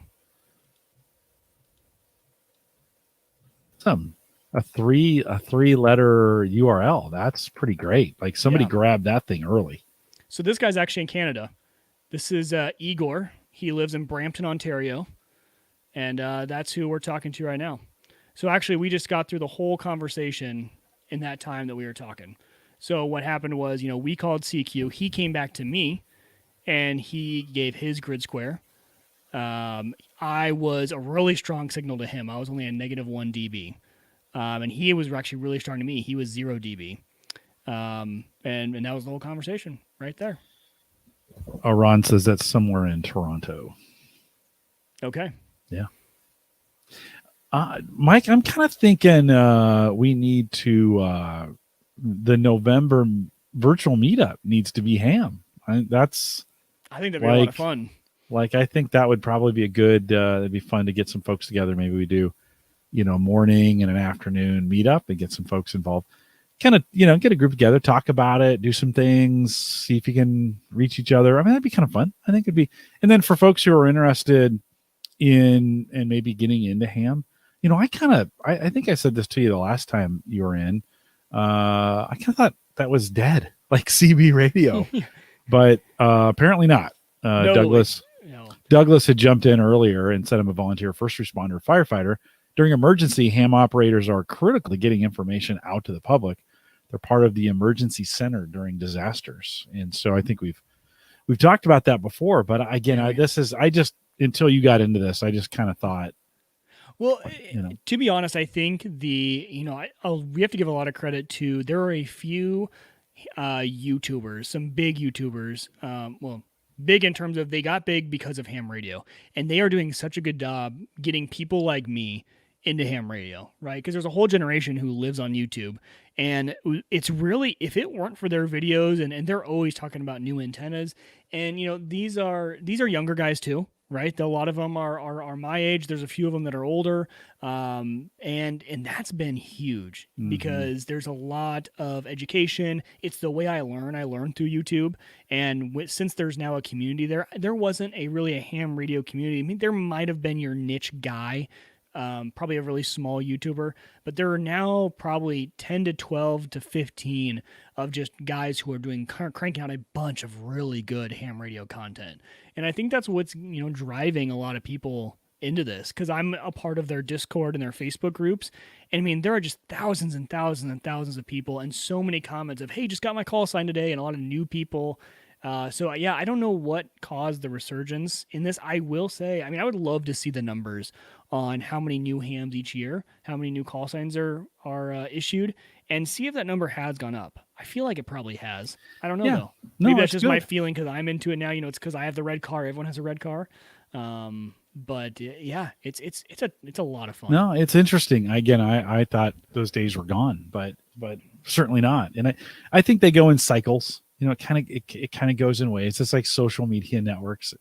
Now there's enough operators. I mean, that was a kind of a generational thing that I thought would die with kind of it's actually really popular with the generation ahead of me. So people now who are in their late 60s, early 70s, that would have been really, really popular during their adult life. Let's say in the 80s, maybe 70s and 80s. And now, it's getting young people back into it. And just the fact that to take this test and that they still have it available and that it's done digitally, I mean, that people are still caring about it would be super cool. Ron is trying to do everything he can to get me into this. It wasn't, no, I know how much fun it is. It wasn't long ago. I was quoted as saying, I need a Raspberry Pi, like I need a hole in my head. When those first came out, everybody's like, you need to get into this. And I'm like, I have enough things I'm into at this point, but no, super good for you. I'm going to, like a lot of things, Mike, I'm going to live vicariously through you. That's why I have you on here. So we'll get together and do some things around ham. I'm sure it'll come back as a subject here on Home Gadget Geeks for a while until next week when Mike sells all his gear. Yeah, right. No, I'm just kidding. I am just kidding. Mike, anything else we didn't cover? The only thing I want to mention, and this is actually ham radio, but not ham radio too. It can be used in multiple areas. I discovered the power of Anderson power pole connectors. And I don't know if any of you guys have ever used Anderson power pole connectors, but this is generally what they look like. I'll pull one out here, and I have put them on literally everything. And everything in my home is probably going to get one of these Anderson power poles. So here's why they're awesome. So there's a way of crimping, but you would put this little plastic end onto any sort of power lead or wire for that matter. If you're connecting wire and you need to plug it into another wire for any reason, you could put, but there's a white or a red one, and a black one. So you could have your positive and your neutral wire, and you can put them together. So I have these on all my radios, on all my batteries, but here's why they're awesome is because it doesn't matter. It's the same connector. This could be on either end. They just snap together and these ones don't have wires in them, so they're not going to do it. I just realized that, but they just snap together. So then these two connect, and they're universal. So like any end can connect to any other end, and then you have the same connector on everything you need. You know, when you think of, usually you might be putting some, let's see here. You might be putting some other sort of terminal on there. You might be putting a ring terminal. You might be putting one of these little, I don't know what those are called, little plates, I call them. Mm-hmm. Yeah, a little pen head. You might have rings and all sorts of loops, things. hooks. Yeah. Thank you. Right. My brain wasn't thinking of all the different names. Yeah. I used to be an electrician, so. Did you really? No, not really. I know in the Army I was, but it's like that was 1,000 years ago. Yeah. So, yeah. But these Anderson power poles, I don't know why ham radio adopted them. They've become pretty standard, so much so that on the front of my power supply, I actually have Anderson power pole connectors built into the power supply. So ham radio kind of adopted them. But man, they are just the most handy thing ever. So now, instead of unscrewing a ring terminal when I can connect from my power supply to take this thing mobile, everything, even this battery, I retrofitted this battery. Now it just has 2 wires with Anderson power poles on it. So I can just unplug from the power supply, plug into here. So yeah, if you guys Anderson, is that the name? Anderson? I think Anderson is probably like the proper who invented them. Okay. When I ordered these, obviously I think these must be knockoffs, but they're just from Amazon. This is made by Lustech. So they just call it a connector kit. They don't really have a name on them. It's but like if you search Anderson power pole, you'll find them. They are super easy to put on. There's one internal metal piece that you clamp down. You do need the power pole ratchet, the little wrench to tighten them down, the crimper. But once you have the crimper and these, man, I've literally been trying to, what else can I power pull? This is the best thing ever. I'm probably going to retrofit a little light for when I'm mobile. Stripping the wires behind your TV and the Xbox and Anderson everything. Like, I don't know why. Did you need to cut that? No, I just wanted the connector in there. Why doesn't the Xbox work? Well, HDMI over power pole didn't work as I expected it to. Neither did Ethernet, so we also have no internet. I'm sorry, this hobby got really out of hand. I know, I got a little crazy. No, that's super cool. Yeah, super cool. No, that's the only thing we didn't talk. There's a lot, Jim. We could. I mean, this show could probably be 3 to 4 hours. So we'll separate this out maybe once or twice a year. Have a conversation on ham radio and kind of I can fill you guys in on what I'm working on at the time. There's a lot of other digital modes I want to try out. But POTA is going to be my thing. Like, I think that's really what I want to do. Yeah, take some pictures. There's lots of things you can do here. One of the things I've loved about hosting this show for 10 years is just the variety we get. Like the ability to have a ham conversation. Last week we talked about lawn geeks. This week, ham geeks. Right? I mean, and for me, I mean, for some people that seems a little fragmented. But for me, it's just the breadth of knowing these things. I mean, getting an hour and some change of a deep dive into ham radio. Now I kind of can have a fairly intelligent conversation with somebody about ham, right? Yeah, and just exactly at least know of it or be aware of it or what's going on, right? And so I love hosting the variety that we get to have. So if you've been a long time listener of Home Gadget Geeks, thank you for being around for the last 10 years and putting up with these shenanigans. But I do feel like it is, Mike, we kind of have a niche that's not a niche. Like, there's not a lot of variety show, tech variety. It's mostly tech niche, right? They go super deep on one topic, and we have the ability to kind of do whatever we want, which is super cool for the 10 or so who's come to join us live, and for the 1,000 or so that listen on a weekly basis. Thank you for listening, and thanks for kind of putting up with these shenanigans. I should say, if you're interested in a topic, and I get this from time to time, and by the way, I can't fulfill every topic that you want. Here, let me get back on the right side. There we go. We'd love to hear from you. So send me an email, jim@theaverageguy.tv. If you've got a topic in our Discord group, those come up from time to time. There was some discussion in the Discord group about some networking, like, hey, let's do a show on networking. And then we had some conversations, and Justin got really deep very, very fast. And I think it was bust out was like, well, that's a little more than I was thinking. I think I could have those names wrong, but it's great. We get those kinds of opportunities. In fact, we've lined up, I've begun to line up some folks coming back. Kyle's coming back to talk a little bit about some networking and camera gear that he's learned through the pandemic. Chris Nessie's going to come back and talk a little bit now that we know. Remember, he was on kind of early in the pandemic, and they'll have some kind of an update. Get Nathaniel back as well. What did the school district do and what are they doing? And some of his stuff. We'll dive in a little bit deeper on some of the tech that he's doing. Aaron Lawrence will be back in November to talk about things. And, of course, the big show, the December 3rd Home Gadget Geeks 10-year anniversary show. You're not going to want to miss that. I'd love to get as many people live as I could. If you made it this far in the show, you're pretty engaged.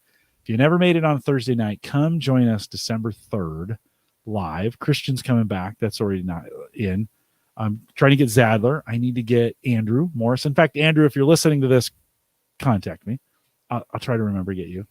And we have a 10th anniversary show, so we're super excited about that. Mike, anything else before I kind of wrap this? No, I appreciate all the new guys in the chat, too. I know there's a few of you ham radio people in the chat. That was fun. I know we had, who was it, November 8, Oscar Quebec Papas out there from Akron.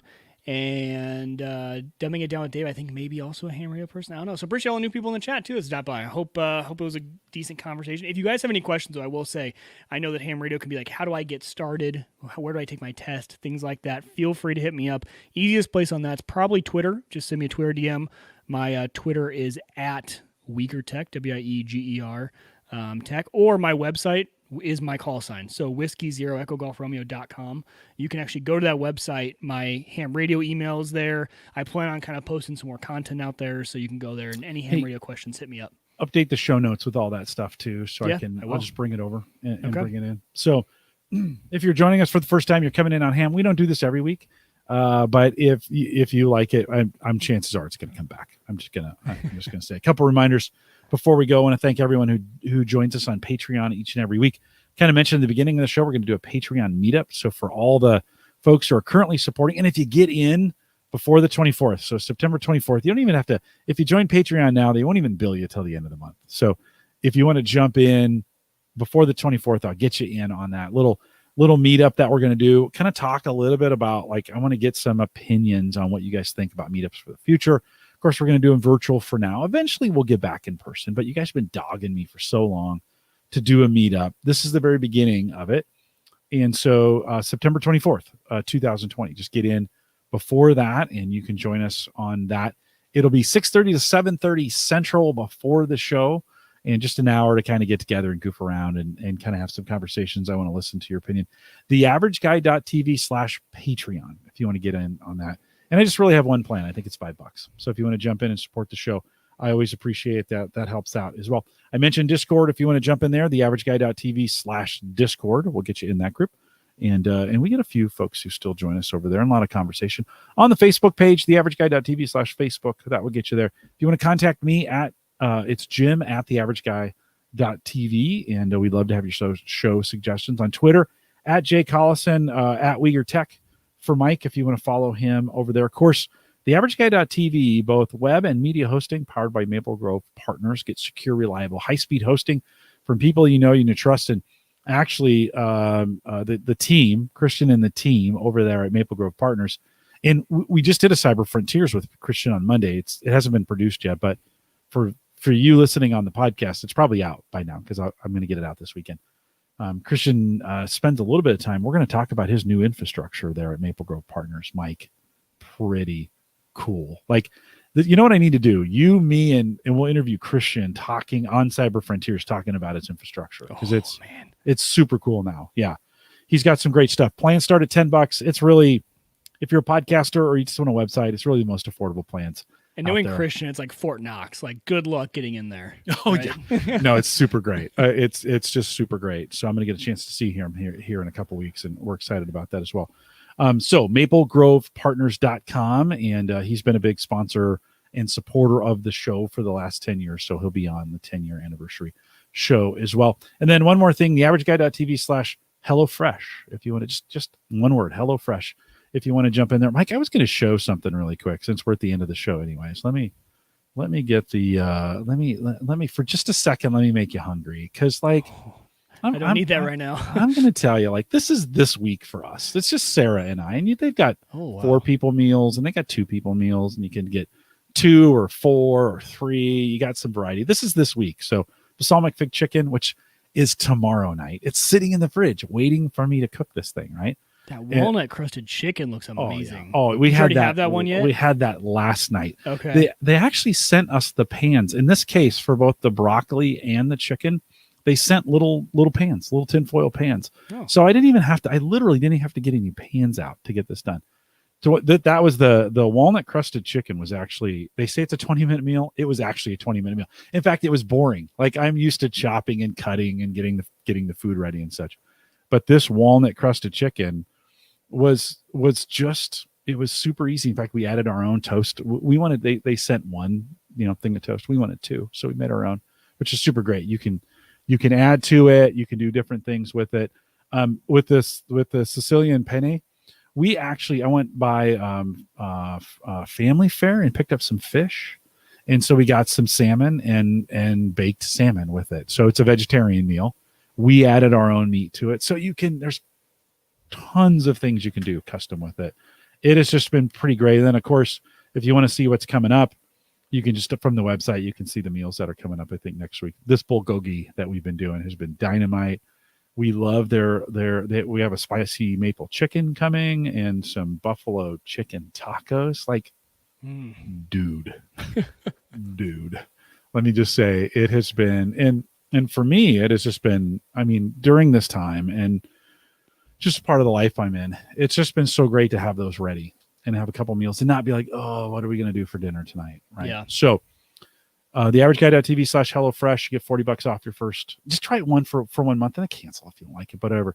I've been doing it for 2 years now, and they are just life-changing to me. And so we're going to be talking about them through the month of September a little bit more. And if you want to join, again, theaverageguy.tv/HelloFresh. I need to go out and get a snack.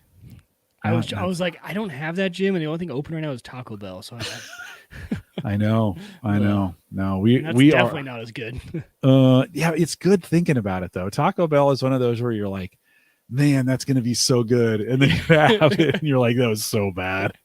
What was I thinking? We are live every Thursday, 8 p.m. Central, 9 Eastern, out here at theaverageguy.tv/live. I mentioned a whole bunch of things that are coming up. You're gonna want to stay close between now and the end of the year. We've got a ton of great stuff coming up. I'm excited for it. We got some meetups coming up. The September 24th meetup, that'll be for Patreon subscribers. We'll do a open public meetup on October 24th. That's coming up, kind of around grilling, and smoking, but you don't have to do that. It's just going to be a day, a couple times for you guys to check in. Tons of fun. Stay close. I'll have some details coming up here next week for those. For those who are listening live, stay around for a little bit of the post show. With that, we'll say goodbye, everybody. Jim asked in the chat room, do they make? Yes, they do in their recipe cards. Let me see. Oh, they do? They do. Yeah. So let me see if I can pull up a recipe card here online. Full recipe. Let me share. Let me go back to sharing my screen. Let's see. Here we go. So let's get Jim off the screen. So I think, and I've never looked at it online, but and they tell you what you need from a utensil standpoint and go through the instructions. On the cards, there is a prep time, cooking difficulty, total time. It might be towards the end here. Well, they don't. Oh, let's look at the PDF. This will give us I think the PDF is what they send in the card. Prep time, bust out. I like this. Bust out, and they tell you what you need to get. Where am I seeing? Start strong. Maybe they didn't. But I've seen them before on the cards. I have seen where they have made suggested pairings for, you might want this kind of beer or this kind of wine. They partner with a wine club. Where you can do it. I don't find those as good of deals. Yeah. Let's be honest. HelloFresh is not a deal. Like, it's not right. You're not saving money. You're not. In fact, you're probably not spending any more than you would at the grocery store, just to be honest, because it's exactly what you need. Right. Like, you don't have waste. You don't have stuff sitting around. Mike, we've gotten to the point now where we make one, like on the weekends, we make one big meal, like a big spaghetti or a big fried rice or a big, soup. And then that's kind of the leftover lunch for the week, Mm. because just the two of us. So a big bowl will last all week. We made fried rice on Sunday, and and it's not really fried. It's kind of a baked. And so I've been eating. It's been my lunch all week. It's been great. It's been available. I have no problem eating the same thing for a week. That doesn't bother me. That's what works for us. And so then I know I've got 3 meals during the week. We like Monday, Wednesday, Friday. We do Tuesday is a like soup and sandwiches or something like that, and then Thursday maybe is an eat out. So if we need to, we can go eat out before. We'll grab carry out or fast food, something like that. That's kind of our one night a week, and then make it on the weekends. It's been a great pattern. It's been a good pattern for us to get into, and so I've really enjoyed it. It's like I said, it's changed. Now when Sarah's making things, I'm like, oh, okay, that makes sense. That makes a lot of sense now in her marinades and some of those kinds of things, because I've done those. I never understood the power of sour cream and sauce. Like I never knew that's how you kind of get a rich, thick. I didn't know that until just now. Yeah, so, delicious. Okay. Like, and so, I mean, there's so many making jasmine rice. Like I couldn't, we have kind of a rice maker, but jasmine rice in a pan with some water, it's idiot proof. Mike, you and I can make jasmine rice and not ruin it. You put the water, put the rice, get it boiling, turn it to low, set it for 15 minutes, take it off the heat. You have rice. That's all there is to it. Right. I mean, and so, but I never knew any of that stuff before. Like I was like, so it's up the food game, the meat game, because now I'm doing all the other stuff as well. And so you're like, ooh, what would go good with that? That is where I struggle with sides, right? I'm like, why I can make some bomb smoked meat, but then or chicken or something on the grill, but like putting with stuff with that, I'm like, okay, Hannah, it's gotta be on you. You gotta be in charge of the sides. No, so HelloFresh changed sides for me because they mashed potatoes, right? Instant. Most people just do instant. Well, there's a couple different ways to do mashed potatoes that it doesn't have to be russet or instant. You can do sweet potato mashed potatoes. You can leave it kind of chunky. You can make it super creamy. Certain things you can do to it to kind of spice it up. The spices alone, like my spice game has picked up on this of like knowing what to put in what. And I'm not perfect, but I'm a lot better than I used to be. It's picked up my dry rub game on meat for sure. Yeah, for sure. So been super good from that perspective. We actually picked somebody. I said, have we dropped anybody talking about food? And we actually picked somebody up on YouTube. So yeah, it's been a really big, you think from a mental health game. We used to like, okay, what do you want to do tonight? I mean, literally we'd get home. What do you want to do tonight? You're asking this question at 6 o'clock. Yeah. That's not good. Right. Because you're like, let's just go out. Mm-hmm. And that used to be okay, but now it's harder. And even that takes some time. We got to order. We got to go pick it up. We got to bring it home. It's kind of cold. Sarah's wine game has gotten really good on this too. She's gotten really good at picking up local wines or with Baker's, right? Our local grocery store. And she's really kind of good, we got a favorite Riesling. Pair with the fresh. Yeah. And what to keep on hand. So, we might have we keep Riesling around all the time because that just in the summer, a Riesling is like a shandy. It's just good all the time. You can get super hammered on it too. Let me tell you. That's been my gateway to cigars. Right. It's just been one or two glasses of wine and then it's a glass. Yeah, it's one or the bottle of wine, and then it's like, well, maybe I'll finish this off, with a little bit of whiskey, a little bit of bourbon, right, a little bit of whatever, and then you take a couple sips and you're like, this will really pair good with a cigar, and and so pretty soon I'm on the deck cigar, and then you run out of refreshment before you run out of cigars, so you got to go in and get another generous pour. Of course. Yeah. Why wouldn't you? So, Brian, we were talking about this. He says tonight the Arby's tonight was Arby's because the pharmacy drive took 45 minutes to get through. Yeah. And Ron asked about slow scan television. Yeah, I do want to get into that. It's probably a side of ham radio I'll explore. I know zero about that right now. I mean, I know you can do it. I know it's a thing. Don't know anything about it right now. That's the thing. When I think I said this during the show, there are so many doors I keep like in ham radio, right? It's like things you can explore, and I've got to slow down and stop trying to open all the doors in the beginning.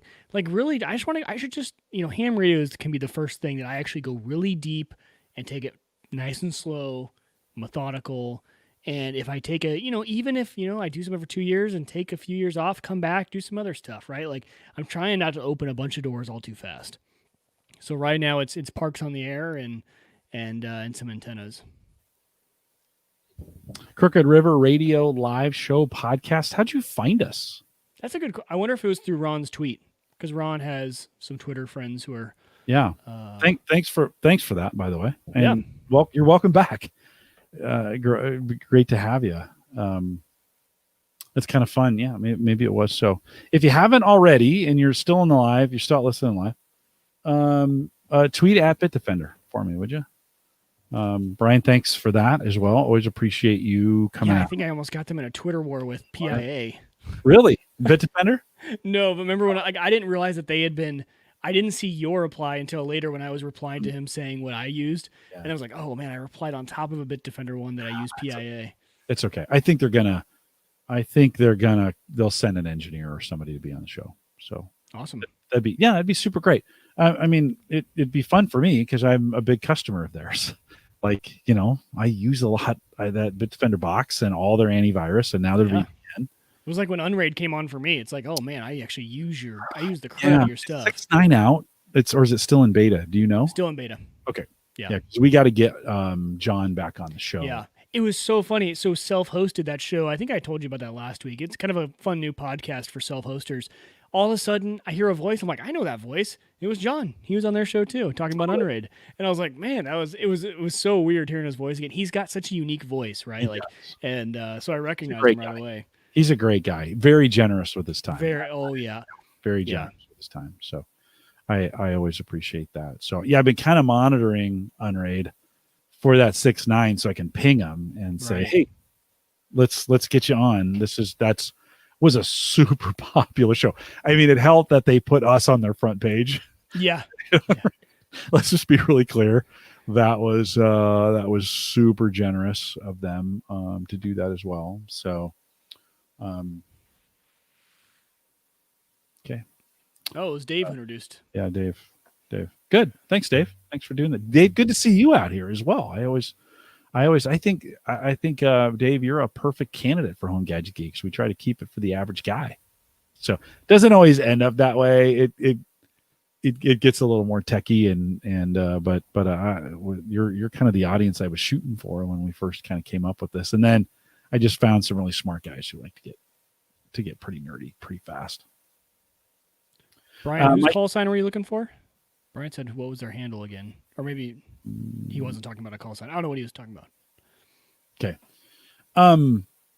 Holiday weekend here in the United States. Mike, what do you got planned? What are you guys going to do? We're going to go activate a park. We're going to go.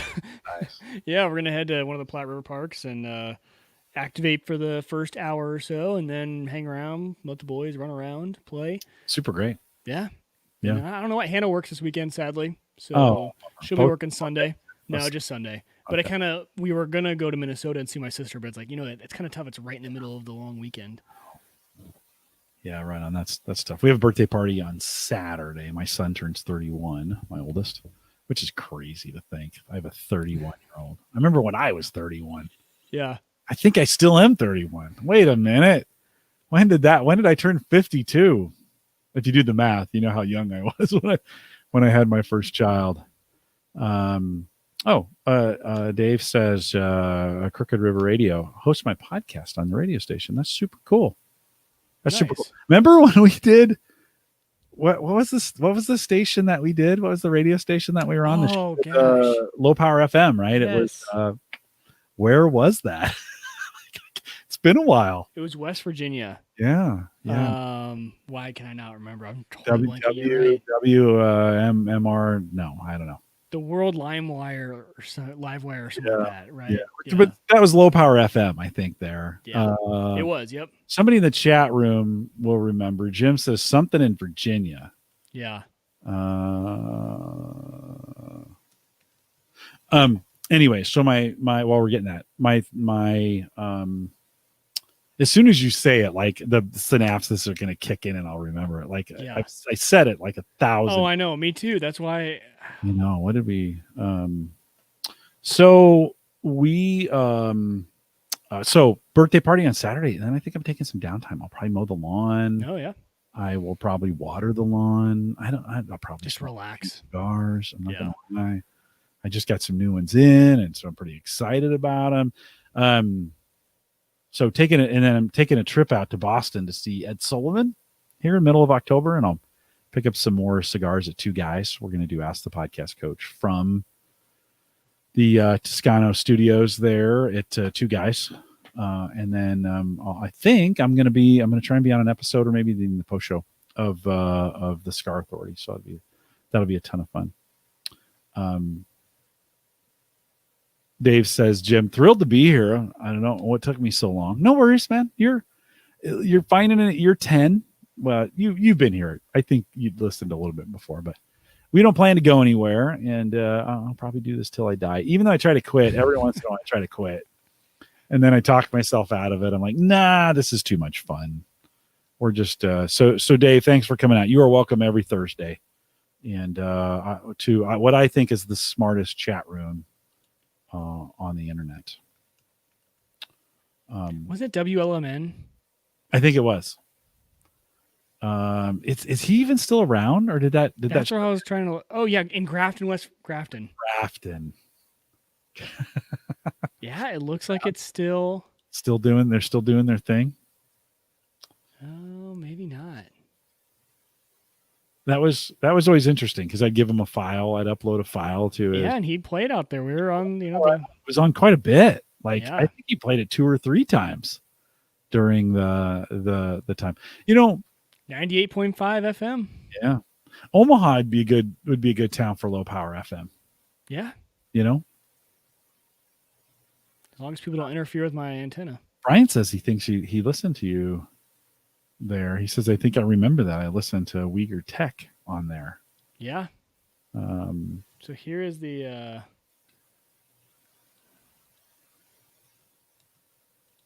there's the player. You're going to share the player?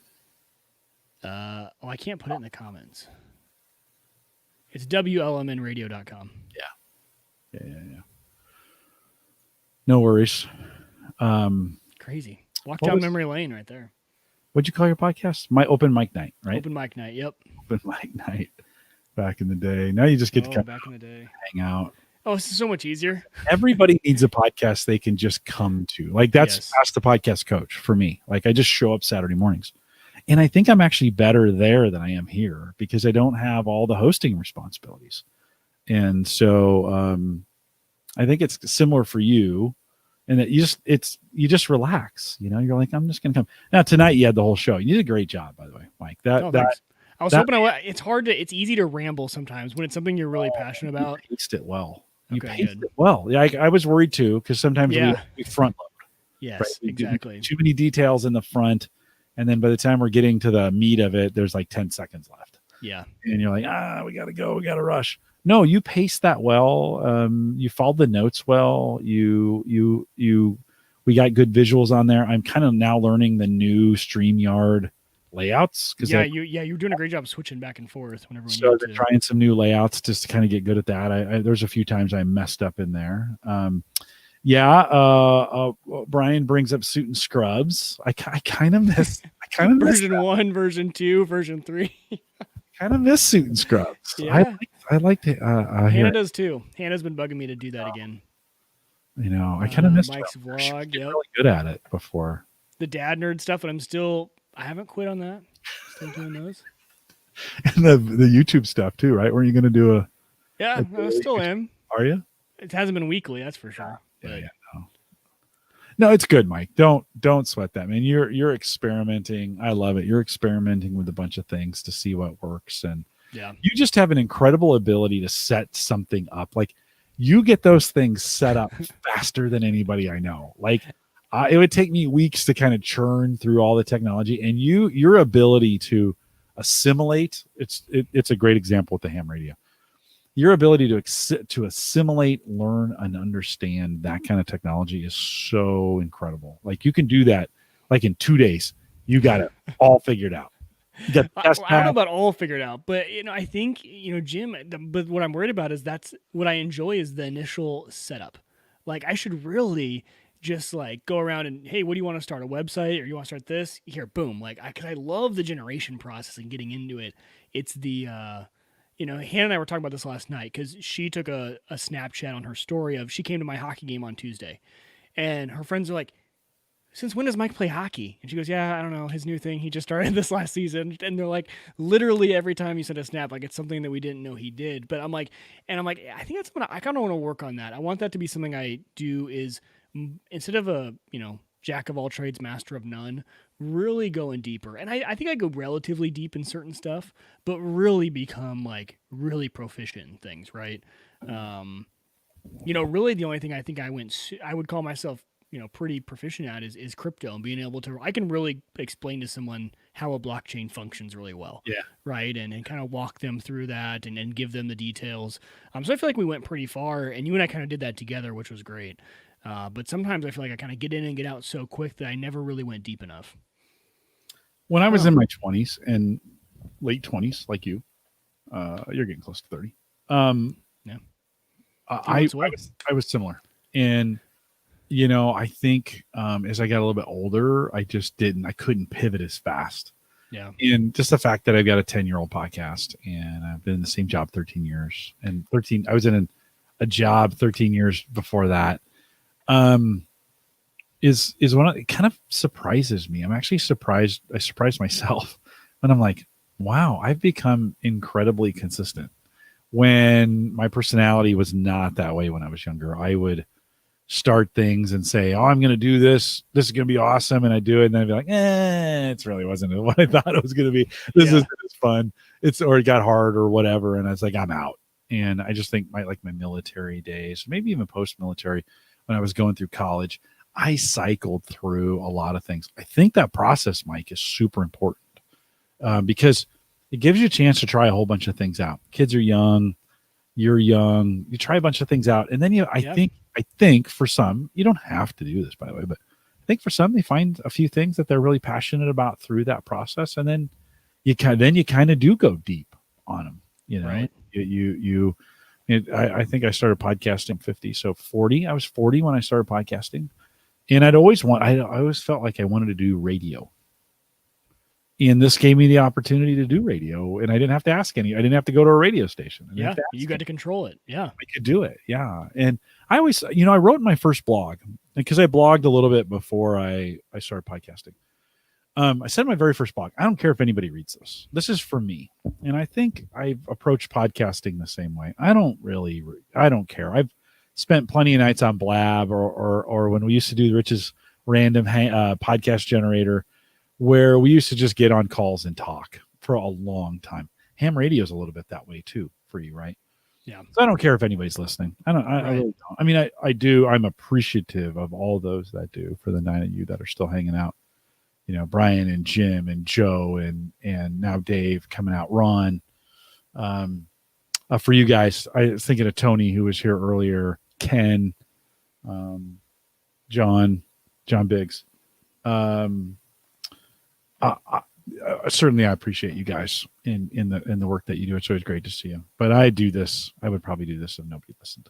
It's a ton of fun and super good. And I get some super great tweets out there as well. And so we appreciate you guys tweeting out to Bitdefender. So thanks for doing that. I got my goal accomplished. It'll be interesting to see. It took them 2 days to follow me so I could DM them. So I DM'd them today. And it'll be interesting to see if they get back to me. Yeah, that'd be fun. Oh man. Go ahead. Well, Jim said ADD, and yeah. So in college, I went to the local doctor there on Creighton's campus, and they said I had it. I mean, it wasn't like some big extensive thing. It was like explained. It was like one of those questionnaire types, right?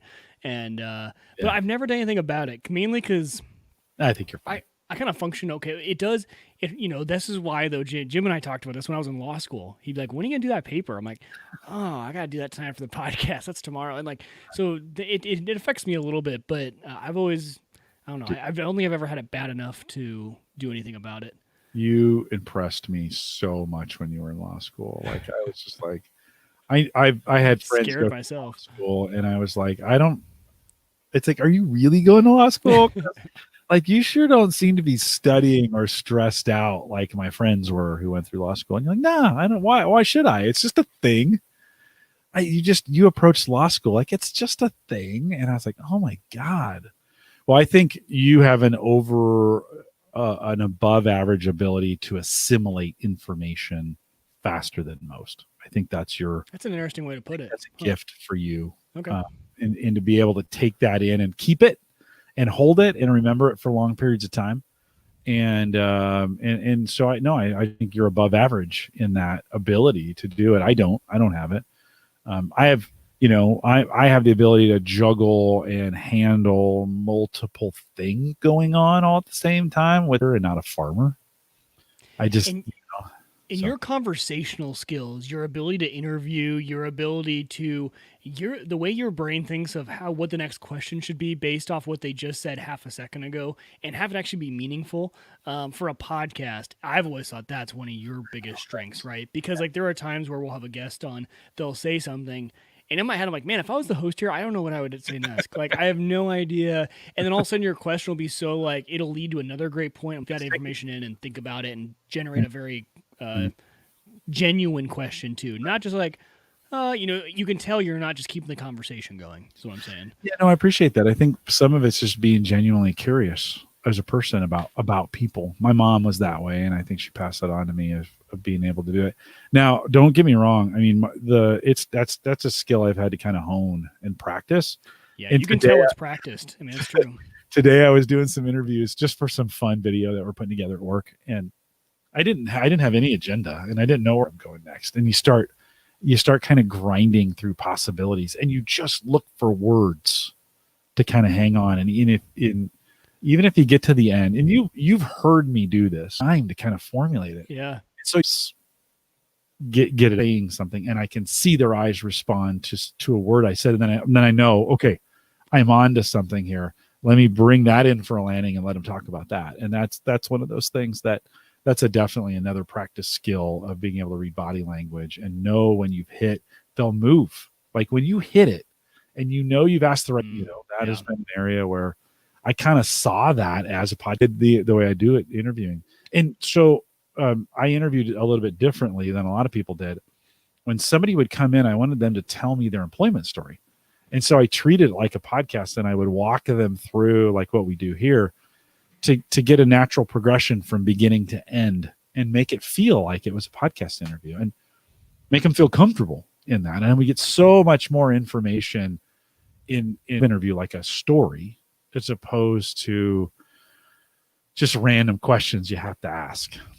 Right. And there's some you have to, right? And I'd weave them on. Mike, for the first couple of years, I had kind of a format I followed, a written format. They never saw it, but I had a written format that kind of kept me make sure I'm hitting, like I had to hit certain marks in there.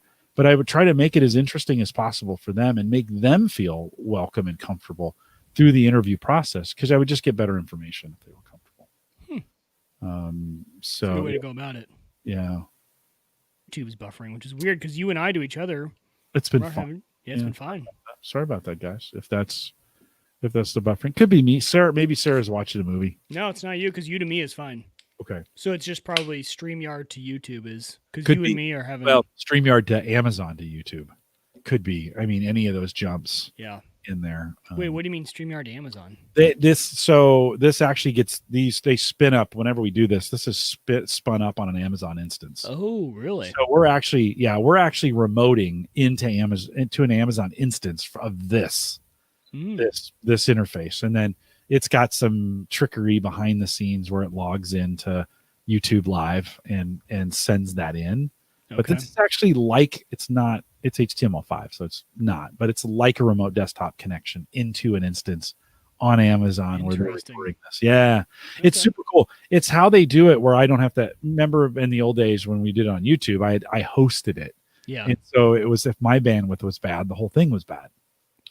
Not so. Now it's you're coming in and I'm coming in and it's going to YouTube from an Amazon instance somewhere. So when you spin, I think when I start an instance, it spins up a server, probably, I forget what they call those, like a container. That's not true, but anyways, like a VM.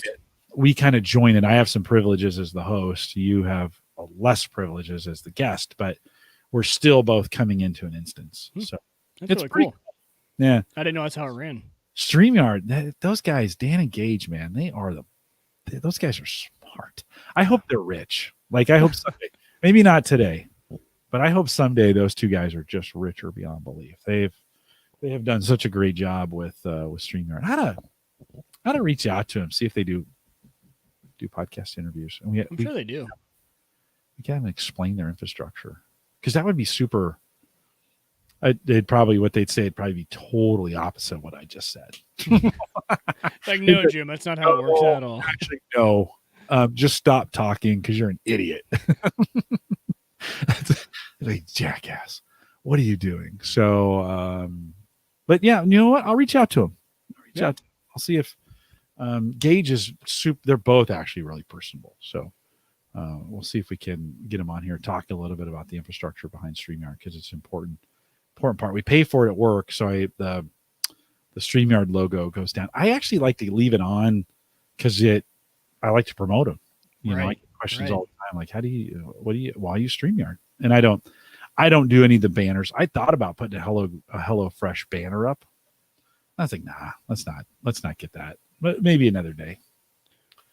We should do one for just like post show. Hey, just so you know, we're in the post show. Like, that way people aren't like, wait, what did I just jump into? You know, kind of like, why are these guys not? Is this how they do their normal podcast? Because you and I are so laid back on the post show. You know. Yeah, so for Gallup, we actually do have a post show banner. I always like those because I'm like, okay, I'm not catching the real show here. This is just them chatting. Yeah, there you go. Yeah, there you go. Yeah. Okay, I can pre-show and post show, and that's a good idea. It actually helps me at work. That helps my video editor know, because we were recording 2 podcasts at the same time. So we do one, take a break, do another. Right. And I had a mid-show one that said, "This is the mid-show" in there. And it helped my video editor know, like, okay, I don't need to worry about any of this stuff until that graphic disappears. So yeah, they have tickers too. You can do. Oh, look at that. You can do. This is a scrolling banner. So I guess I could have done. Let's edit. We'll do the average i.tv/hello fresh. Wonder if there's a net going on right now. I keep hearing that. Oh, nope.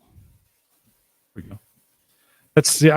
We could have been this fancy and put a scroll. Oh, look at that. Did I spell it right? No. Okay. Yeah. My kids like to call it Hella Fresh. That's what they like to call it, Hella Fresh. It's Hella Fresh, Dad. 2 weeks and my Marine son is home, which is going to be super exciting. For good too, right? Yeah, he'll be right next door. Awesome. So he'll be sick of hearing me talk late into the evening. Put your headphones on, son. Yep. You'll be fine. All right, let's get this off. That drives me nuts. And then let's see if there's anything else. Yeah, Brian, thanks, man. You have a good evening as well. See you next week. If you're listening live, thanks for Brian. You didn't kill the party, but if you're listening live, thanks for coming out tonight, guys. Always good to spend Thursday nights with you. One of my favorite nights of the week, and I appreciate you guys. We'll see you next Thursday, Mike and I, with some tech updates. So if you have anything you want us to talk about, send me an email, jim@theaverageguy.tv, and we'll go from there. So appreciate it, guys. We'll see you next week.